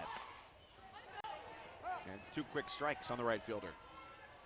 And what a triple threat Warsip is. The fact that she was swinging away her last at bat, then went to the slap, and then ends up through a hard slap, taking the ball to the right field fence over Wyckoff's head. And then here she is coming up again in this situation, trying to lay the bunt down. In the air again, and Johnson has outnumbered 3. But for the second straight inning, Oklahoma State plates 2. They're feeling good going to the bottom of the 5th. Here in Fayetteville, Arkansas at Bogle Park, 5-1 Oklahoma State in a packed house. Yesterday they had to wait for the Razorbacks to take the field in game number 2. Today, right from the get-go, ready for the action. Riley Crandall comes out of the bullpen here for Oklahoma State. She helped save the day yesterday here. And now, as they go through the 3rd time through the lineup, Kenny Gajewski making this move to give a different look to the Razorbacks hitters. Yeah, she finished out the game so strong for the Cowgirls. And a lot of it is because of her curveball that she's able to locate so nicely. Both sides of the plate, the backdoor curve was working really well yesterday. And then her changeup, she's able to mix that in. And because of that, she keeps a lot of hitters off balance. Now, it wouldn't be surprising if she goes a couple of innings. We saw Malin maybe come back for the 7th, or like it was yesterday, the score dictates what the pitching looks like. And if the gap stays at 4 runs, or maybe more than that, she finishes out the game and lets Ruby rest for what would be just 1 win tomorrow would be what they need. I agree with you. I think it's going to dictate what is happening on the field, and if she's able to hold it down, I think you're feeling pretty good with what you saw yesterday. And also what Malin was able to come back and do today. We talk so much about the mental game and what you do after facing failure, and what she felt like yesterday if her team pulled out that win and she was able to be strong in the circle. Oh, and by the way, we're talking about pitching. It's the best hitter in the country at the plate. Bri Ellis leading off here for the Razorbacks. And so far today, she's walked twice. First inning, she came up with 1 runner aboard. Last inning, Reagan Kramer had walked in front of her. Well, it's been a pretty consistent approach, no matter the situation when they faced her. And now got it to 2-2.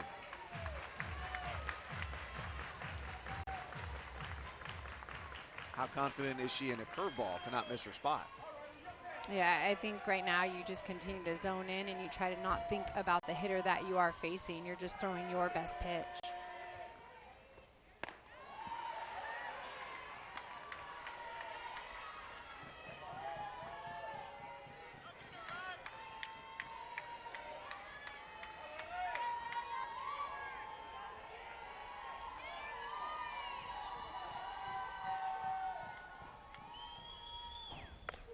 And she gets Ellis to swing and miss. Strike 3. Crandall comes in on fire here in the 5th. I think that just shows where Crandall is at as a pitcher right now. 3-2 count. She goes up and away. And this is something you don't see very often. You're not going to see Bree Ellis chase, but she's probably thinking 3-2 count. She's coming at me this at bat. I'm going for it. And next batter, Courtney Day. High to right field, and it's on the warning track for Tia Warsup. Day has gone yards 16 times this year. Came real close right there. 2 quick outs against the 2 most powerful hitters in the Arkansas lineup. Well, that was a good swing by Courtney Day on that almost same pitch outside to be able to stay with it, but Warsup with so much speed out in right field got underneath that, and you'd like to see if this can be a quick inning after you are putting these runs up. I mean, it just says so much for Oklahoma State and how they're playing right now. Arkansas in the first 4 has not gone down 1-2-3. Just one 1-2-3 inning in this game, and it was Robin Heron against the Cowgirls lineup in the first inning.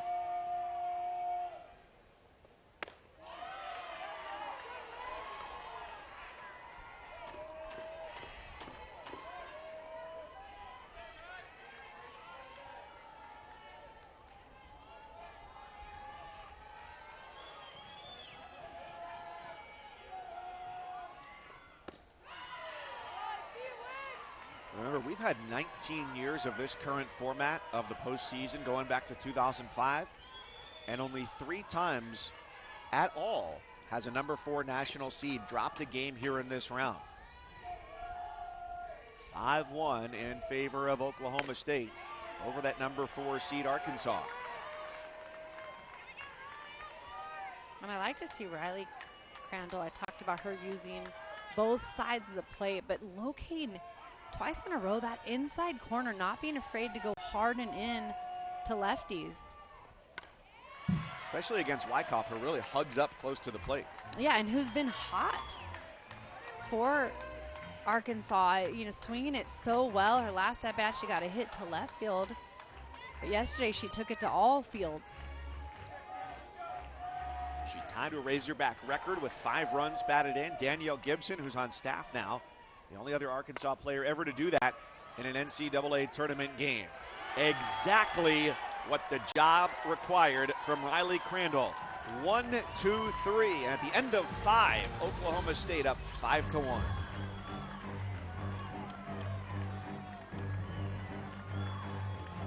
It has been a wild 48 hours for this Oklahoma State team. They were down 4 runs against Indiana yesterday, came back and won by 5.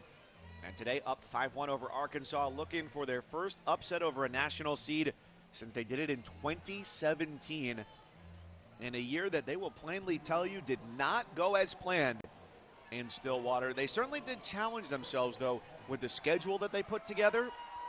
Started the year in Clearwater, the best pre-conference tournament around. And then I think what was really impressive about the way that Kenny Gajewski scheduled this year was to say, we're going to hunt games everywhere. If we're on the road to Team A, we're going to play Team B on the way there. So picking up all these games along the way, even if it was a team in their own league, to say, let's do this on a Tuesday or a Wednesday, because ultimately you're thinking about what you're going to be like as a team in the postseason. Yeah, and he was very clear that it is all about postseason, that as long as they got into this tournament, although most teams would say, hey, we want to play at home, his thing was like, as long as we have a shot, that's when we need to shine.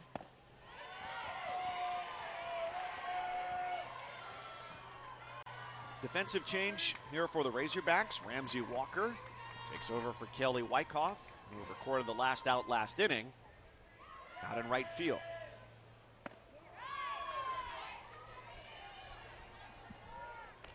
So to open the season, Oklahoma State plays Florida State twice in the span of 2 days. Then they go to Clearwater. You see UCLA, Kentucky, A&M, Auburn, Alabama. Those are all NCAA tournament teams. So already, right out of the gates, things are looking pretty good schedule-wise. Great slide. Reagan Kramer reading that ball perfectly as it sunk into her glove. And the shots right at you sometimes are the hardest to read, and you got to make sure if it's going to rise or stay. But Really good jump and read perfectly by Kramer in left field, making it look easy out there.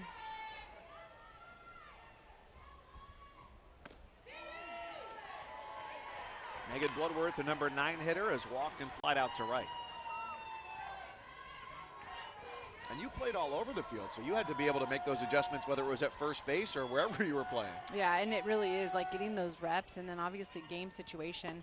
You know, the best time to practice is in BP, when your teammates are hitting and you're reading everyone off the bat and really trying to get as many reps as possible.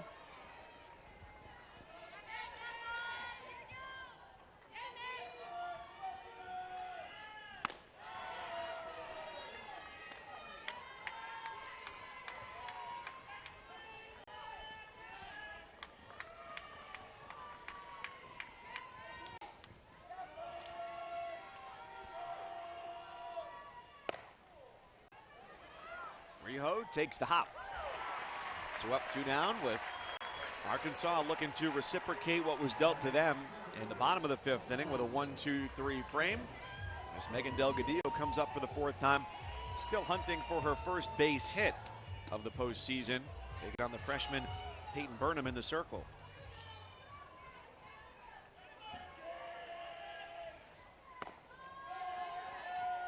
And even though she doesn't have a hit, we've just seen some productive at-bats, and that's what I really love. That elite athlete is yesterday she was able to bring a run across with a bunt, and then earlier she walked. She got on base by fielder's choice. And so finding ways, and once she is on, we know, again, she is very likely to come around and score. She's done that twice in this game. 2 stolen bases.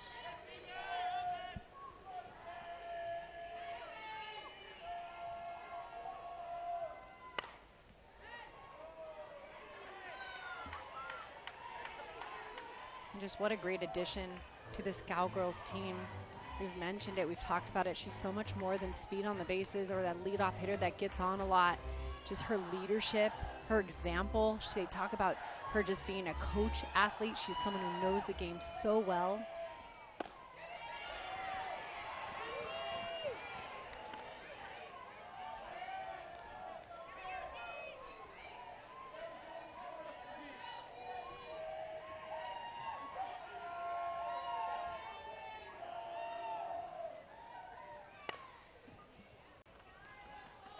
Well, she's making Kenny Gajewski move. That's the second one that he's had to try and get out of the way for over there at third base.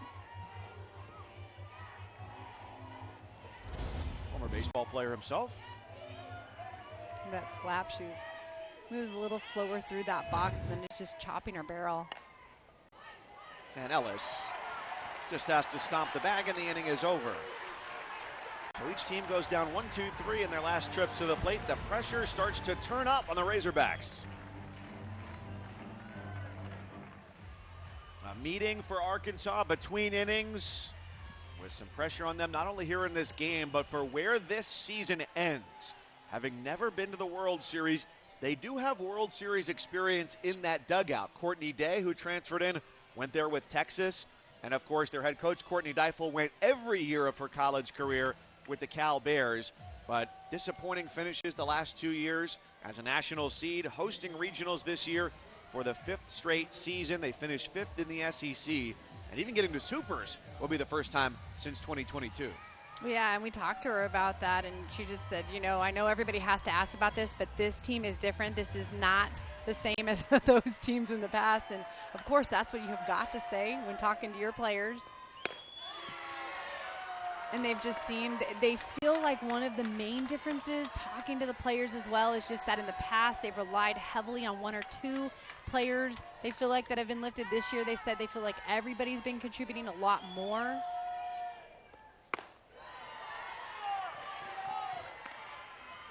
And I think it's just a reminder that, yeah, throughout the season that has been the case, and they've really done some phenomenal things as a team, but then postseason is a new season.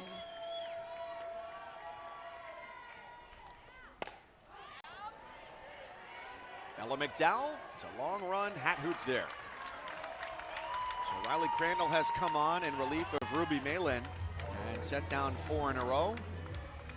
And it's 6 straight retired from the end of Malin's outing here to the first 4 batters for Crandall. And Arkansas players told us one to the next to the next.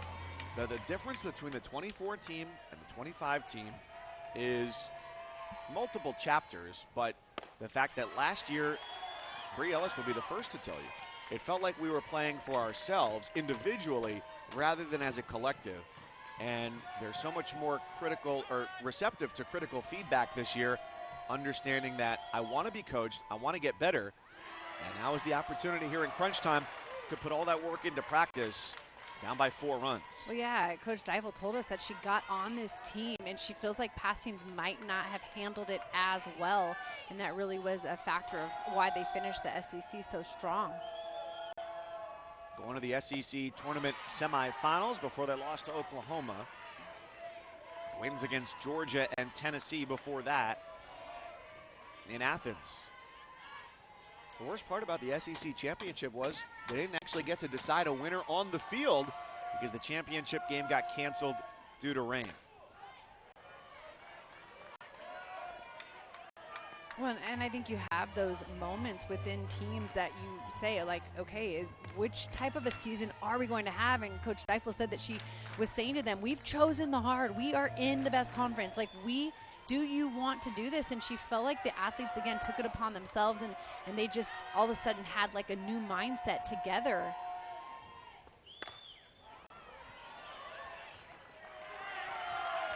Keep it on the infield for out number 2. That's a question that I love to ask teams too, especially at this time of the year.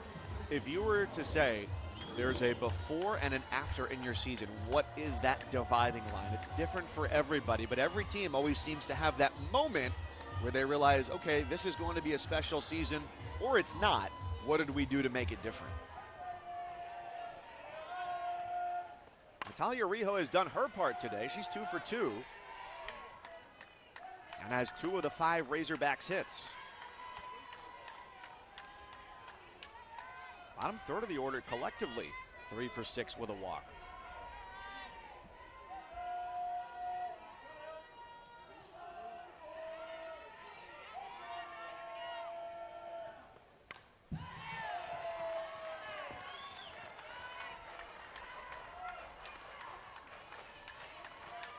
After 2 games collectively, almost 2 full games, neither Bri Ellis nor Courtney Day has a base hit.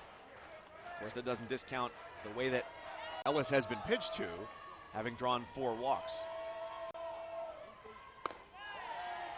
Well, and it's been defense. Courtney Day is hitting the ball hard, but just the speed in the outfield and the coverage, you really got to find ways to beat the defense against Oklahoma State. I think that's what stands out to me so much, is just how sound they are defensively.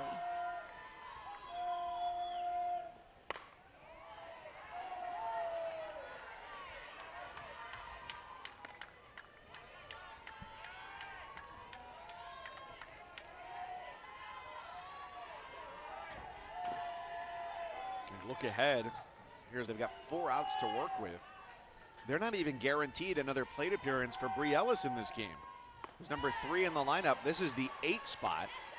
So if Rijo is retired, you only have 9-1-2 coming up next inning.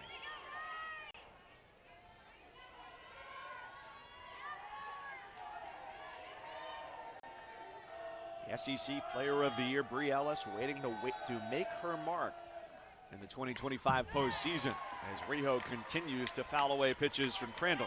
Well, talk about team effort with total team. You know, we're saying how balanced Arkansas is, but Oklahoma State in their win yesterday, it did not look like that start that they had was something they would expect, but the way they responded late in the game, pinch runners and Crandall coming in, it really made a difference. And to me, like, I think that was the story yesterday. Crandall came in and she gave up in the 4th inning, a 3-run home run. But after that, I mean, she absolutely shut it down, and her team eventually came and started putting runs across, pressure on defense. Indiana made some mistakes, and they capitalized, and they walked away with a big win.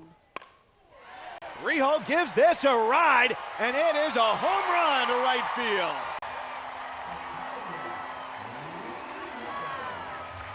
Sixth of the year, it's a 5-2 game.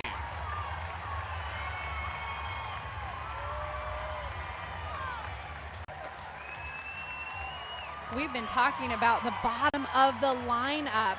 What an at-bat, what a swing. Italia Rijo going deep to right field, them coming inside. That's the part in that fouling off those 4 balls, but the fact that they come inside and hard and she's able to get her barrel there. She fought, she was seeing it until she got a better pitch, and she got all of that. And you know, if you are Arkansas, that has got to infuse power into you. You've got to get that energy, and you've got to build off that right now. Because you've done 2 things. 1, you made it a closer game, and 2, you've guaranteed that Bree Ellis will come to the plate either this inning or next inning.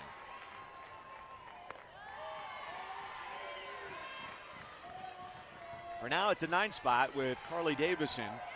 0 for 1, a walk, and a ground out.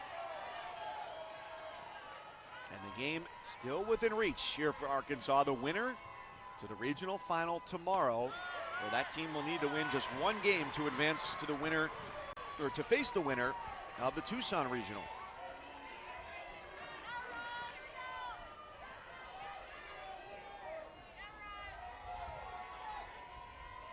So can Crandall recover? Comes back to get it closer in the count, 2-1.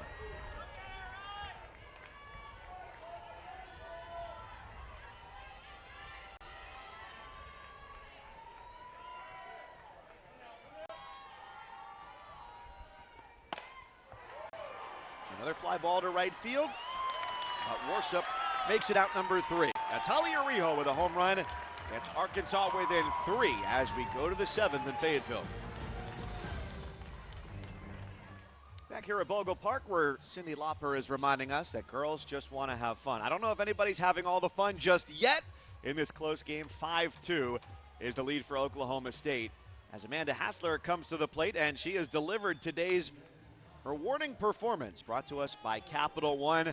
Well, it started with a strikeout in the first, but she has been money since then. Yeah, she came up big to get their first RBI and then comes up again in the 5th with another RBI, comes across to score. So what a day that she is having. We love to see that at the top of the lineup, and, you know, really so important in that situation. She's a catcher, leads them in home runs, but it's been those gap shots that are making a difference in this game.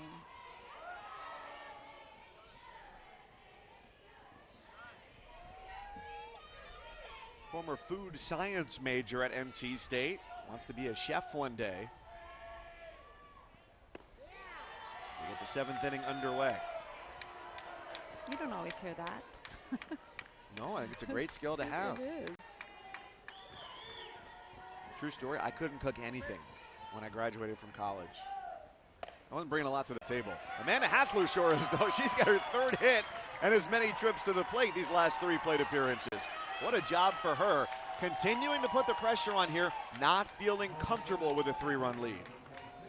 What a good at bat. Keep things going. You just continue to get those good pitches and base hits up the middle. Get yourself on. That's the way you lead off an inning. No lead is big enough. She is 4 for 8 in the regional. Driving in 3, scoring 2. Rosie Davis gets the bunt down, and the sacrifice is successful to move her teammate into scoring position.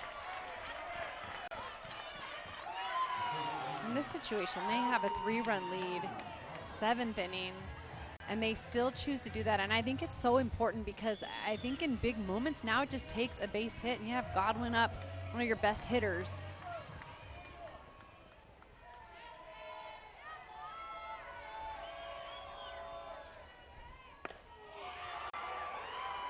She gives it a ride center field. Tremendous catch. Reagan Johnson, not only to make the grab, but to get the throw back to the infield so quickly that there was no decision for Hassler whether to even try and tag up. Wow, Carly Godwin got all of that. But the speed of Johnson and the jump that she takes over her right shoulder, she stays with that ball. Beautiful catch in center field. You can see Peyton Burnham said, yeah, Johnny, that a girl. Because you got 2 Reagans in the outfield, Kramer in left and Johnson in center. So they go by Johnny and Jimmy, respectively, there out on the outfield. Let me get a pinch hitter here, Oklahoma State.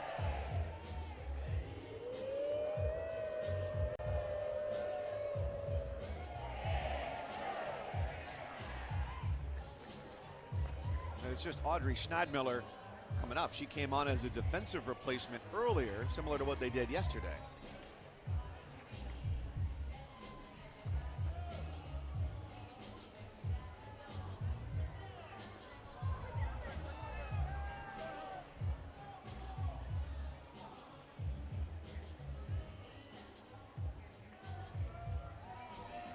This is our winners bracket game here in Fayetteville. Oklahoma State and Arkansas were victorious yesterday, and the winner here goes on to play tomorrow in the regional final, a 3 Central first pitch.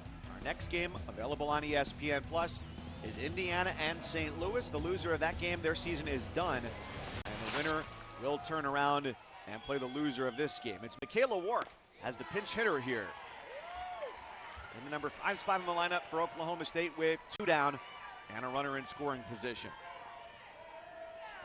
So it was just a little back and forth to see exactly who'd be taking the hacks here for the Cowgirls. And she came up yesterday in the 6th inning and was able to extend that inning for them and got a nice base hit. And that's something Coach Gajewski talked about in his post-game interview, that he felt like that was an important part as well as a pinch hitter, her getting that hit for them. Burnham's 0-2, way up and out of the zone, and Wark gets it off the hands.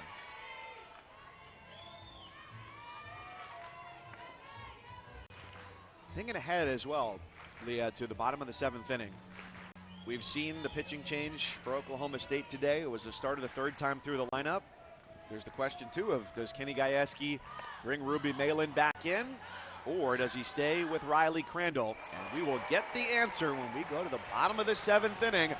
Arkansas needs at least 3 to avoid falling into the losers bracket.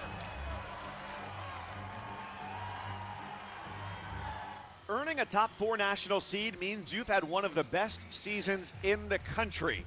However, it also means that losses do not come often in the regional round. The last team to do it as a top 4 national seed, the number 4 national seed, was 11 years ago. 3 outs separate Arkansas and that same fate here against Oklahoma State. The Razorbacks have been eliminated in this regional round each of the last 2 years. They won their first game 2 years ago against Harvard, then fell against Oregon in game number 2. Last year, they beat SEMO in game number 1. Then they lost consecutive games against Arizona and Villanova. Do they have a comeback in them here today? Well, and in those losses, I think the key was that they were not putting runs across. They failed to hit when they needed to. And that's what you have to have come alive in postseason. Well, it's the top of the order here, so this is as good as it will get offensively for the Razorbacks. As Reagan Johnson comes up for the 4th time, they bring an extra defender in, Rachel Hathoot from the outfield, to play closest to the second base bag.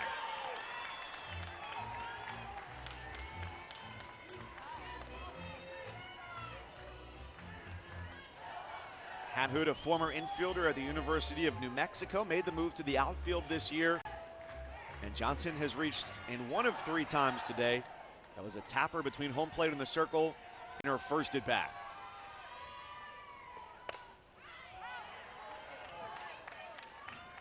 Well, and when you see the left side so heavy, knowing that that infield is basically taken away from you, you cannot change anything. It's hard not mentally to think, okay, the 5-6 hole is now taken away by the left fielder who's standing there.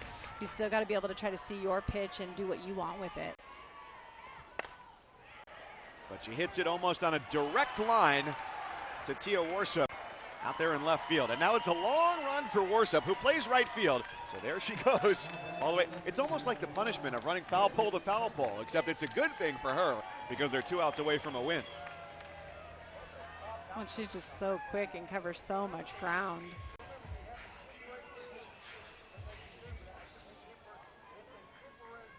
There are no guarantees in this game, except for one. for the Razorbacks here in the 7th inning is that Bree Ellis will come to the plate in this inning. Reagan Kramer is due up here, 0 for 2 with a walk.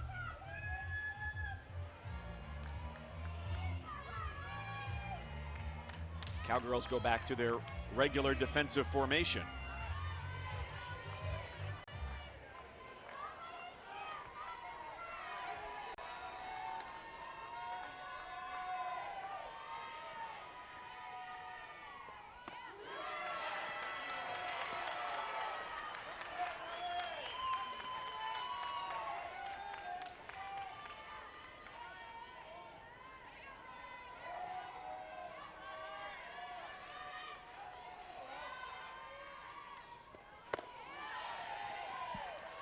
Well, the biggest upset that we saw yesterday was LSU losing at home. Today here, these winners bracket games, and the top seeds, the national seeds, so far have prevailed.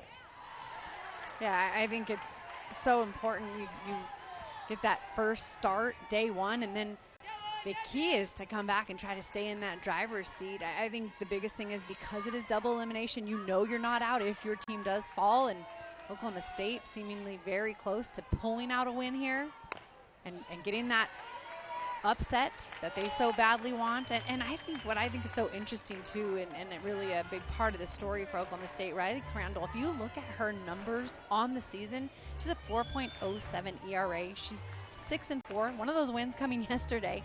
But it's what have you done for me lately? And it's the numbers lately and how she's showing up that I think is going to be such a game changer if they are able to extend their season and get to the winner's bracket tomorrow, finish this game out, and then somehow advance. Pitching depth is such a difference maker, whether you start 2-0, whether you start 1-1. But to be able to have more than one arm that you can reliably call upon can make a difference in your season. And Reagan Kramer has a base hit, trying to get a rally started for Arkansas in the bottom of the 7th inning to bring Bree Ellis to the plate. Kramer's corner, they're not too excited yet over there for her, but what a piece of hitting right there in this 6th inning.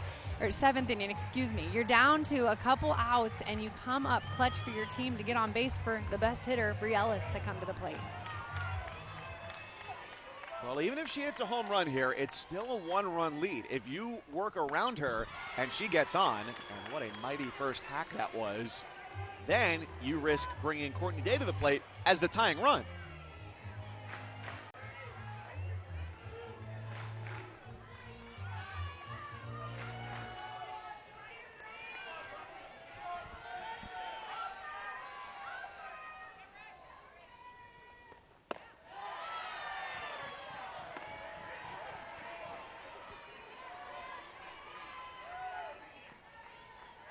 Ruby Malin exited this game after 4 innings. Give a different look. She's ready if needed. But it's Crandall's game right now. And a 1-1 to Ellis becomes 1-2. And the other team getting a run for its money, that was a winner yesterday, and it was also a host, Clemson. They play home at McWhorter Stadium there in South Carolina, taking on Northwestern. Scoreless game, top 7.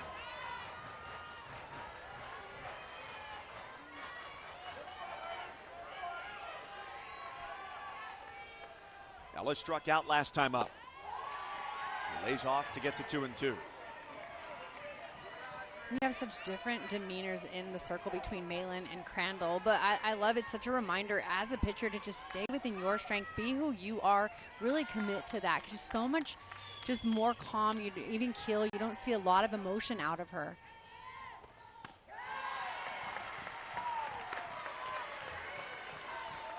But over the course of a long season, everybody knows what they're going to expect when you step into the circle.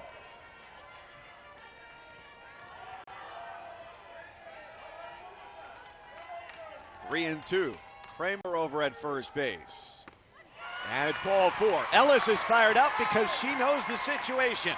Courtney Day represents the tying run for the Razorbacks in the bottom of the 7th.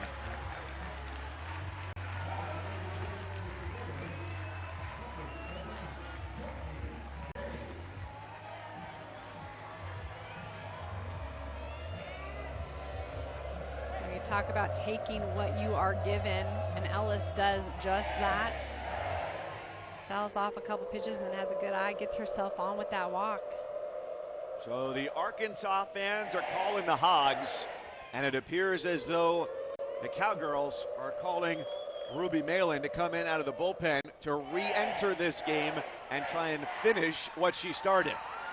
Yeah, and I think sometimes you just try to change the momentum a little bit, and you got 2 outs to get to pull out the win. Number 66 into the circle, and we are back in 60 seconds. In the bottom of the 7th inning, Oklahoma State leads Arkansas by 3. It's time for somebody to meet the moment. Ruby Malin started this game and now comes on here with 1 out in the bottom of the 7th inning, and she'll face Courtney Day representing the tying run at the plate. Well, she scattered 5 hits, but only 1 run. She knows how to shut it down, when to shut it down, and I really believe a player like Ruby Malin is really built for these moments. And the odds tilt so heavily in the favor of the team that wins this game to play tomorrow at 3 Eastern, needing just 1 victory to be in the Super Regionals. The loser of this game faces the winner of Game 2. That's between Indiana and St. Louis. So Malin in her 4 innings, the most dramatic ending to an inning was in the 2nd. Got a ground ball to third, a 5-3 double play, and that would win the game here if her defense is able to turn 2 behind her. Courtney Day, hitless, second most home runs on the squad this year as well. Goes after the first pitch and on the ground to third, but foul. And with the way that throw went across the diamond from Talon Edwards, it worked out better in everyone's favor there. Not a double play because her throw was one that got away from Godwin over at first. Well, and you mentioned that. I mean, that ground ball right at the bag, that one just foul. Like you said, that actually might have helped them a little bit.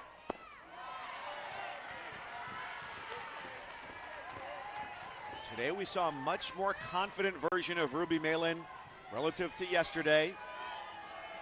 One veteran against another with Day at the plate.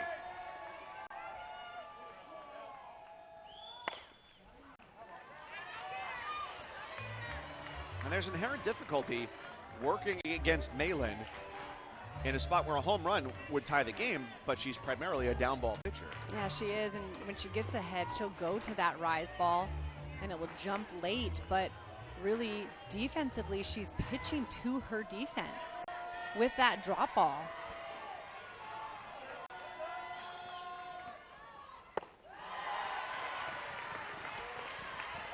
And I think about the beginning of the season, Coach Gajewski talking about Ruby Malin and just saying, yeah, she's just a little kind of crazy in every good way. He said I couldn't coach multiple of you, but I love what I have in you. 2-2 to the gap, right center field and down. Arkansas is going to get at least 1 run. Kramer scores. Ellis is held up at third, and Day does the job. The throw gets behind to the backstop. Malin backs it up. Ellis scores. The Razorbacks never say die.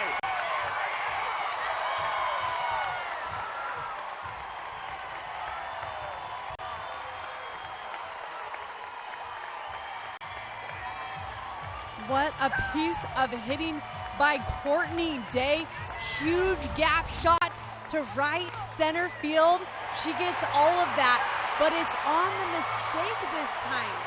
A ball that's thrown from center fielder to second baseman Davis, but it gets underneath Schneidmiller at home. And Malin thinking that the play was over, but the ball goes underneath Schneidmiller. That's what allows Ellis to come across and score, and you see how fired up they are right now.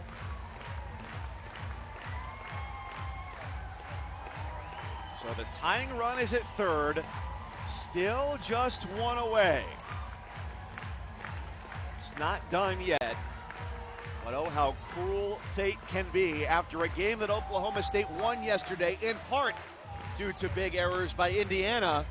Now it's errors that they hope will not be their undoing today.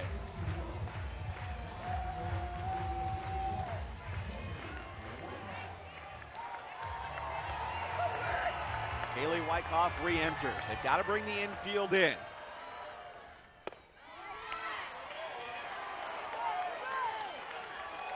And this has sparked to life a crowd that has been rather placid this afternoon, because Arkansas has never led in this game.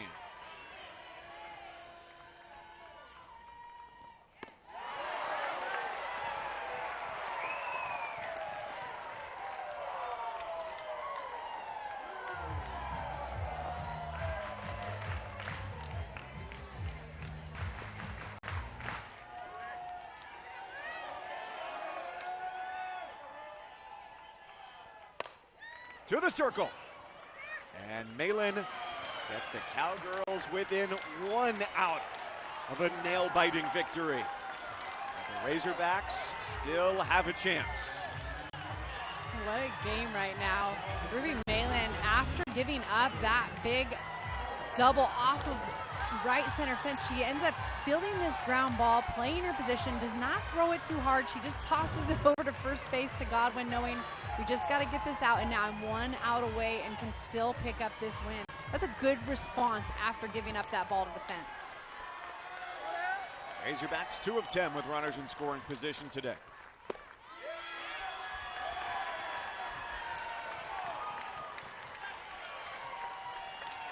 Ella McDowell is hitless. 4th time up.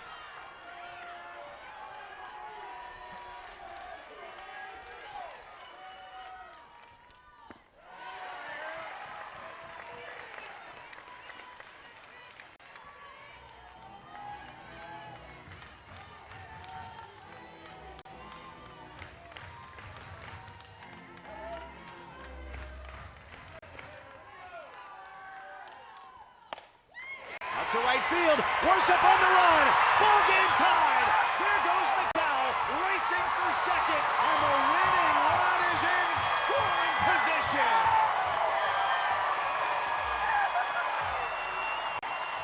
And this place is going wild. They're so excited to see this comeback, this response. Down to your final out and tying up the game. What clutch hitting by Ella McDowell. She takes this ball to right center. Tons of speed in the outfield, but perfectly placed. A double and brings across the tying run. You see the response by Ruby, knowing that right there, she's frustrated. She just needed to allow her defense to be able to make the play behind her. So much excitement.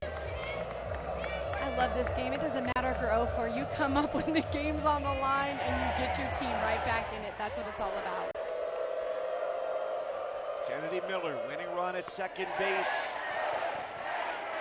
McDowell after that double, their second RBI double of the inning. Both of them coming against Ruby Malin, who re-entered here in the 7th after pitching the first 4.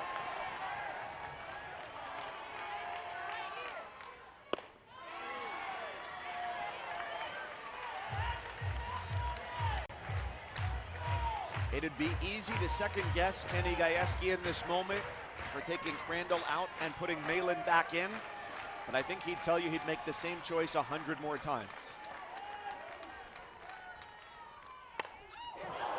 Well, and I couldn't help but think in this last inning, knowing that they were ahead in the SEC tournament against Oklahoma and felt like they had a decent lead, and then they dropped that game because Oklahoma was able to come back. So what a moment to be on the other side of that coin, and now to come up big and get your team right back in it.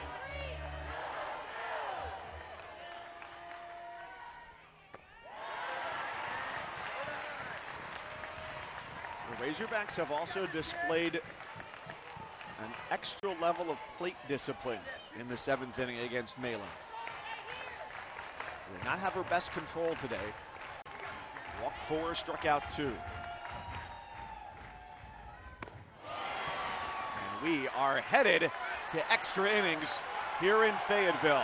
A rally in the bottom of the 7th. The Razorbacks score 3, and they do it against Ruby Malin, who came in to try and close it out. Free softball at Bogle Park. Well, a dance party has broken out for all ages here at Bogle Park in Fayetteville. Our first of 3 games today here in this regional, and it is a dandy 5-5. Arkansas with 3 in the bottom of the 7th inning to tie it up against Oklahoma State. For the Razorbacks, their 3rd extra inning game of the year. Oklahoma State, their 5th. My cousins Leah, Amico, glad you're here with us. They're scoreless through 2, tied at 1 after 3. It was 5-1 Oklahoma State at the end of 5. Arkansas got 1 in the 6th on a solo home run from Atalia Rijo, and then 3, including a couple of runs off of Ruby Malin of Oklahoma State in the bottom of the 7th inning. So 6, 7, 8 in the order, starting with Talon Edwards against Peyton Burnham, the freshman, who threw a no-hitter in 5 innings yesterday.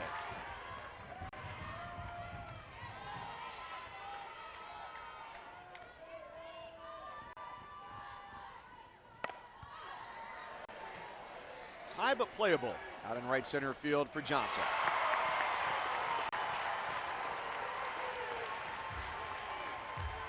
Johnson out there covering a lot of ground. That ball elevated, giving her plenty of time. You do start to wonder, this is where I think home field advantage with the sun and where that sun is different times of the day, knowing how to read those balls and where that sun is going to be hitting.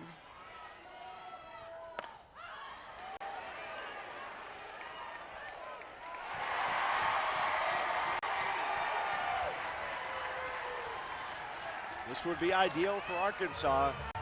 Get the Cowgirls 1, 2, 3. Hard to get any more efficient than 2 outs on 3 pitches.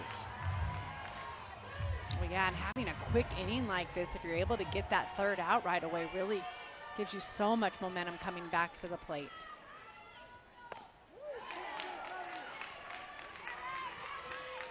And I feel like Burnham, she works pretty quick. Yesterday we saw that. I mean, she gets the ball, she gets the sign, she gets back up. Different pitchers have different momentum that they work with, but she's a pretty quick pitcher.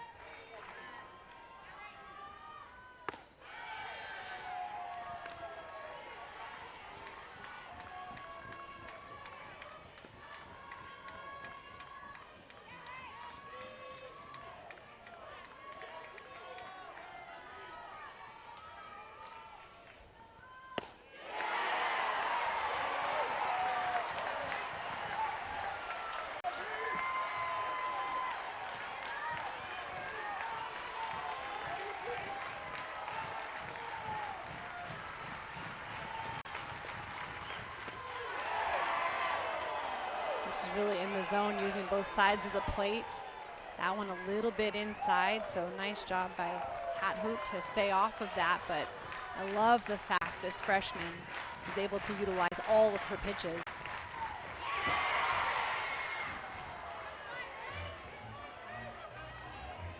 That was a great pitch there, too. Hat Hoot really did all she could with it. Well, she comes back with that off-speed pitch, and she sells it well.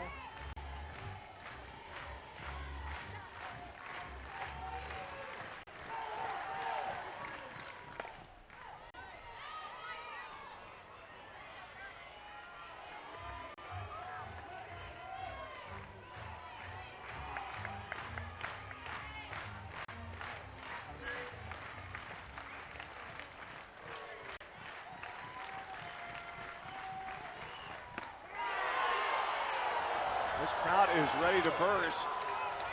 And there's a sense of anger as to a couple of those last pitches from this hometown crowd. Wanted to see strike 3, turn it over, bottom of the 8th. Chance to win it. And the 3-2 gets the job done. 3 fly ball outs in the inning. Burnham money for a 2nd straight day.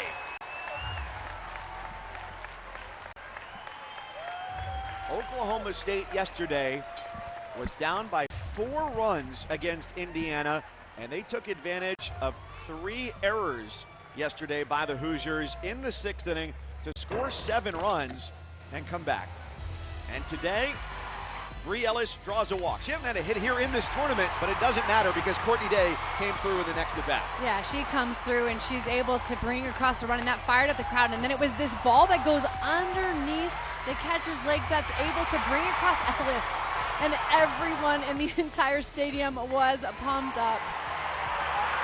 And then not long after that, they get the tying run, comes across, and next thing you know, they're right back in this game, and they're going to extras. And it really never felt much like Arkansas was in this game from the get-go. They have never led in this game, so if they do lead, it will be because it's a walk-off win for them. And historically speaking, a number 4 national seed in the 19 years of this postseason format, that number 4 seed has only lost 3 times. They do not want to add their name to that list. Yeah, Coach Deifel, she talked about a win is a win when you get to postseason. Yesterday they had a big win, but this game is just so crucial for them. They need to keep fighting, and they like the seat that they're in now. And the atmosphere that they've got here at the ballpark right now, this is what helps you with home field advantage. This crowd waiting to vocally support them has their chance. Yeah, I agree. I think everybody is just so fired up and ready for their team to take the lead. 2 of the 3 hits for Arkansas came with runners in scoring position in the 7th inning. Courtney Day with the double, and then Ella McDowell with the RBI double as well. They had not delivered in those situations throughout the course of the game. They had stranded a ton of runners on base.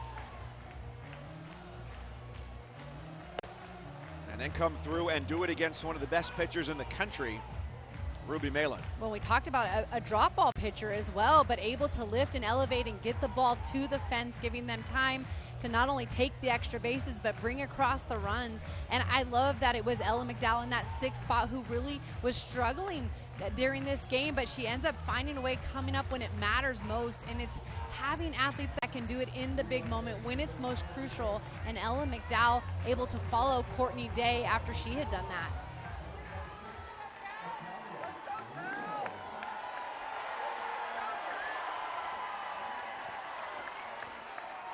They wouldn't be in this spot without Atalia Rijo. She was 2 for 2 when she came up to the plate in the 6th. And what was a 5-1 game, and she had a big swing against Riley Crandall. Yeah, you talk about what sets the table and gets the energy going, and you're right. It was Rijo with the long ball. And she's 4 for 4. The winning run is on base to lead off here in the 8th inning. Well, we've been talking about the bottom of this lineup. I mean, everybody knows Bree Ellis, and they know her name. But big smiles for Atalia Rijo, and she gets them started again. That big swinger last at bat, she has seen it so well. And right now, she ends up being the winning run if she can get across. Well, we asked Courtney Deifel 2 days ago, how big is it that Rijo has been back this year? She was injured, missed almost all of last year. And she said she is not a flashy player. She does her job. You couldn't be sure how she was going to come out of her redshirt year, delivering in prime time here. You love to see that for your shortstop, who defensively is such a big part of their game, but sits in the bottom of the lineup. And so for her to have this type of a day, she is a big reason if they're able to pull off this win. Sacrifice bunt is down and successful. Rijo into scoring position, top of the order on the way.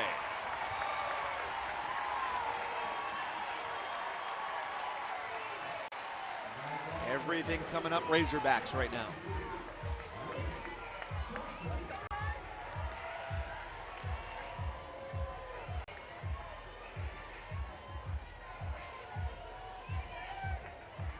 They put on a super shift against Reagan Johnson behind Malin to crowd the infield with 5 defenders.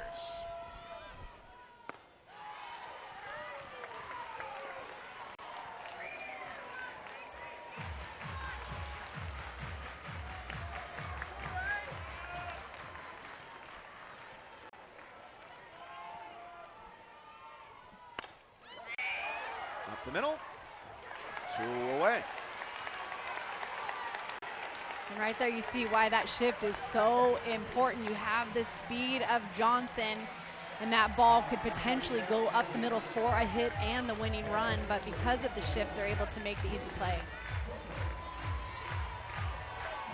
Oh, and by the way, because Hat Hoot is the player who comes in, it's your standard 7-3 putout, left fielder to the first baseman. Reagan Kramer can be the hero for the Razorbacks. Winner to the championship game of the regional tomorrow.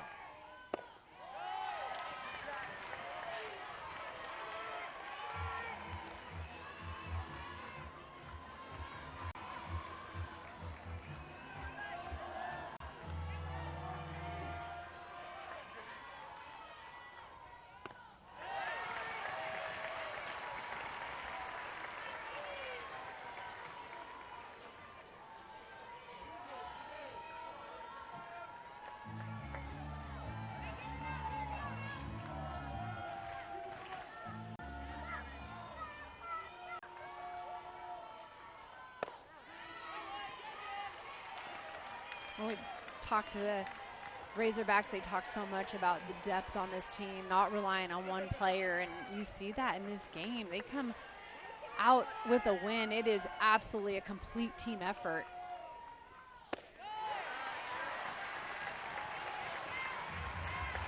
Three and one to Kramer. Bri Ellis is next.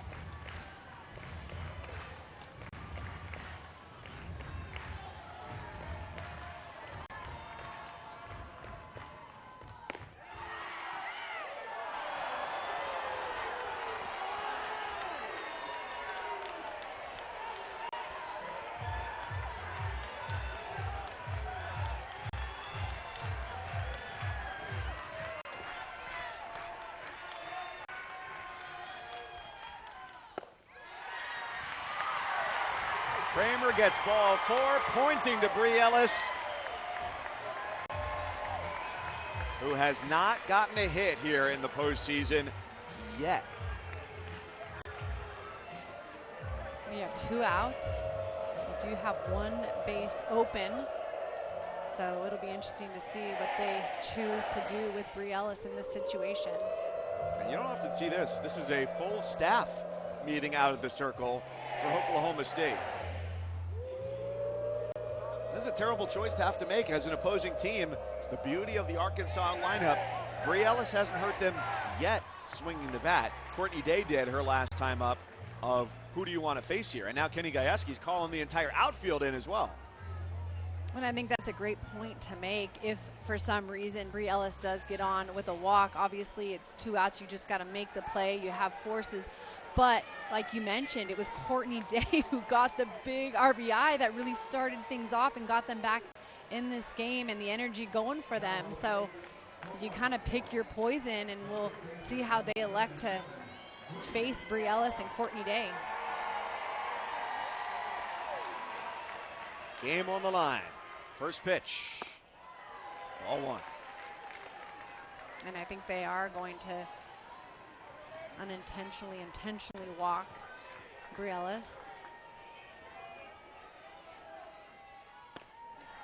And that's a very good read by you. The pitch into the left-hand batter's box.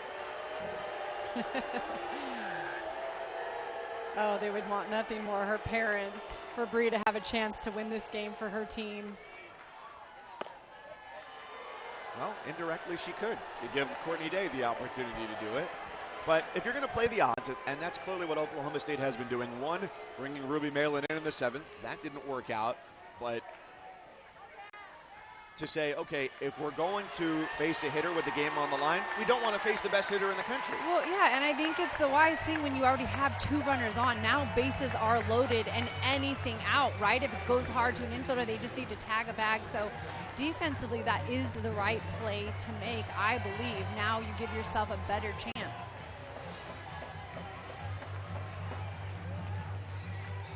So Courtney Day, RBI double, last inning in the 7th, can win it for the Razorbacks here in the 8th. She was swinging like that's what she wanted to do. Runners at every base, but the only one that matters is Riho at 3rd.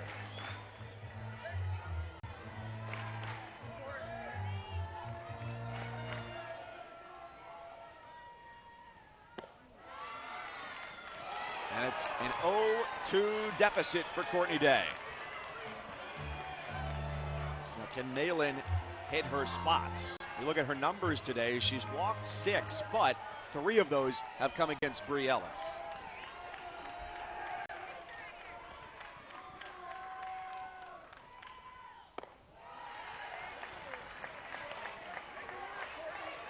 Well, and I'm sure there's just so many emotions going on, and the key is to just keep your heart rate slow and just stay steady, 1 pitch at a time.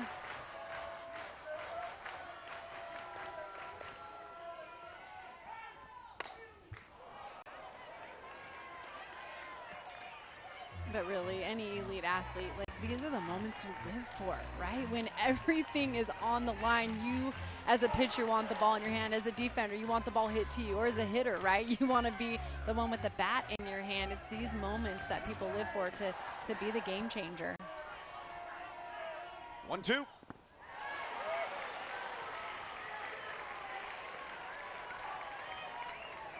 Malin went up, then she went down.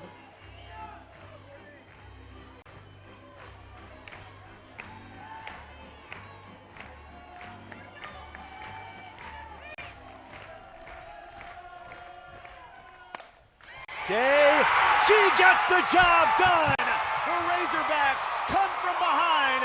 A walk-off win to go to the regional final.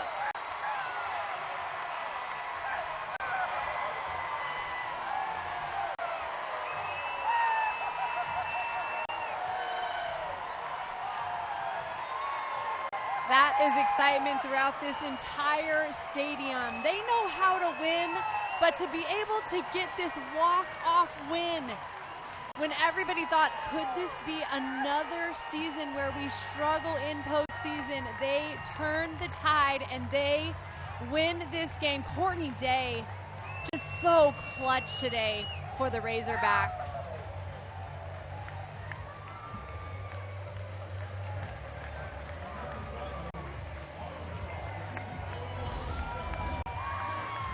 This situation as a hitter, you're looking and she gets the outside pitch and just goes with it, able to still take it up the middle. The best feeling to walk off and to know you've just done it for your team. Celebration all around. Brie Ellis with her arms in the sky. I'm just so excited, and of course you just see the frustration and discouragement from Ruby Malin, not able to pull it out for her team. But so much fight in those Razorbacks.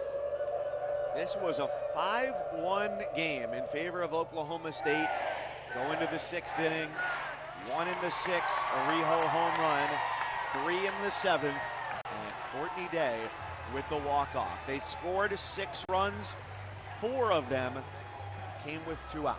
Yeah, I think that says so much. You are going to get tested if you want to make it to Oklahoma City, and this was probably their toughest test yet. They've been on the other side of falling short in the tournament. They said that will make us stronger, and I think today is what they were talking about. You learn those lessons, you know how it felt to be on their side, and you say, hey, we're going to be the team to do that today. It took the bottom of the lineup, and then it was Courtney Day who finished the day out for them. And maybe an hour ago, Oklahoma State thought they'd be able to kick their feet up, go back to the hotel, and wait until 3 Central tomorrow.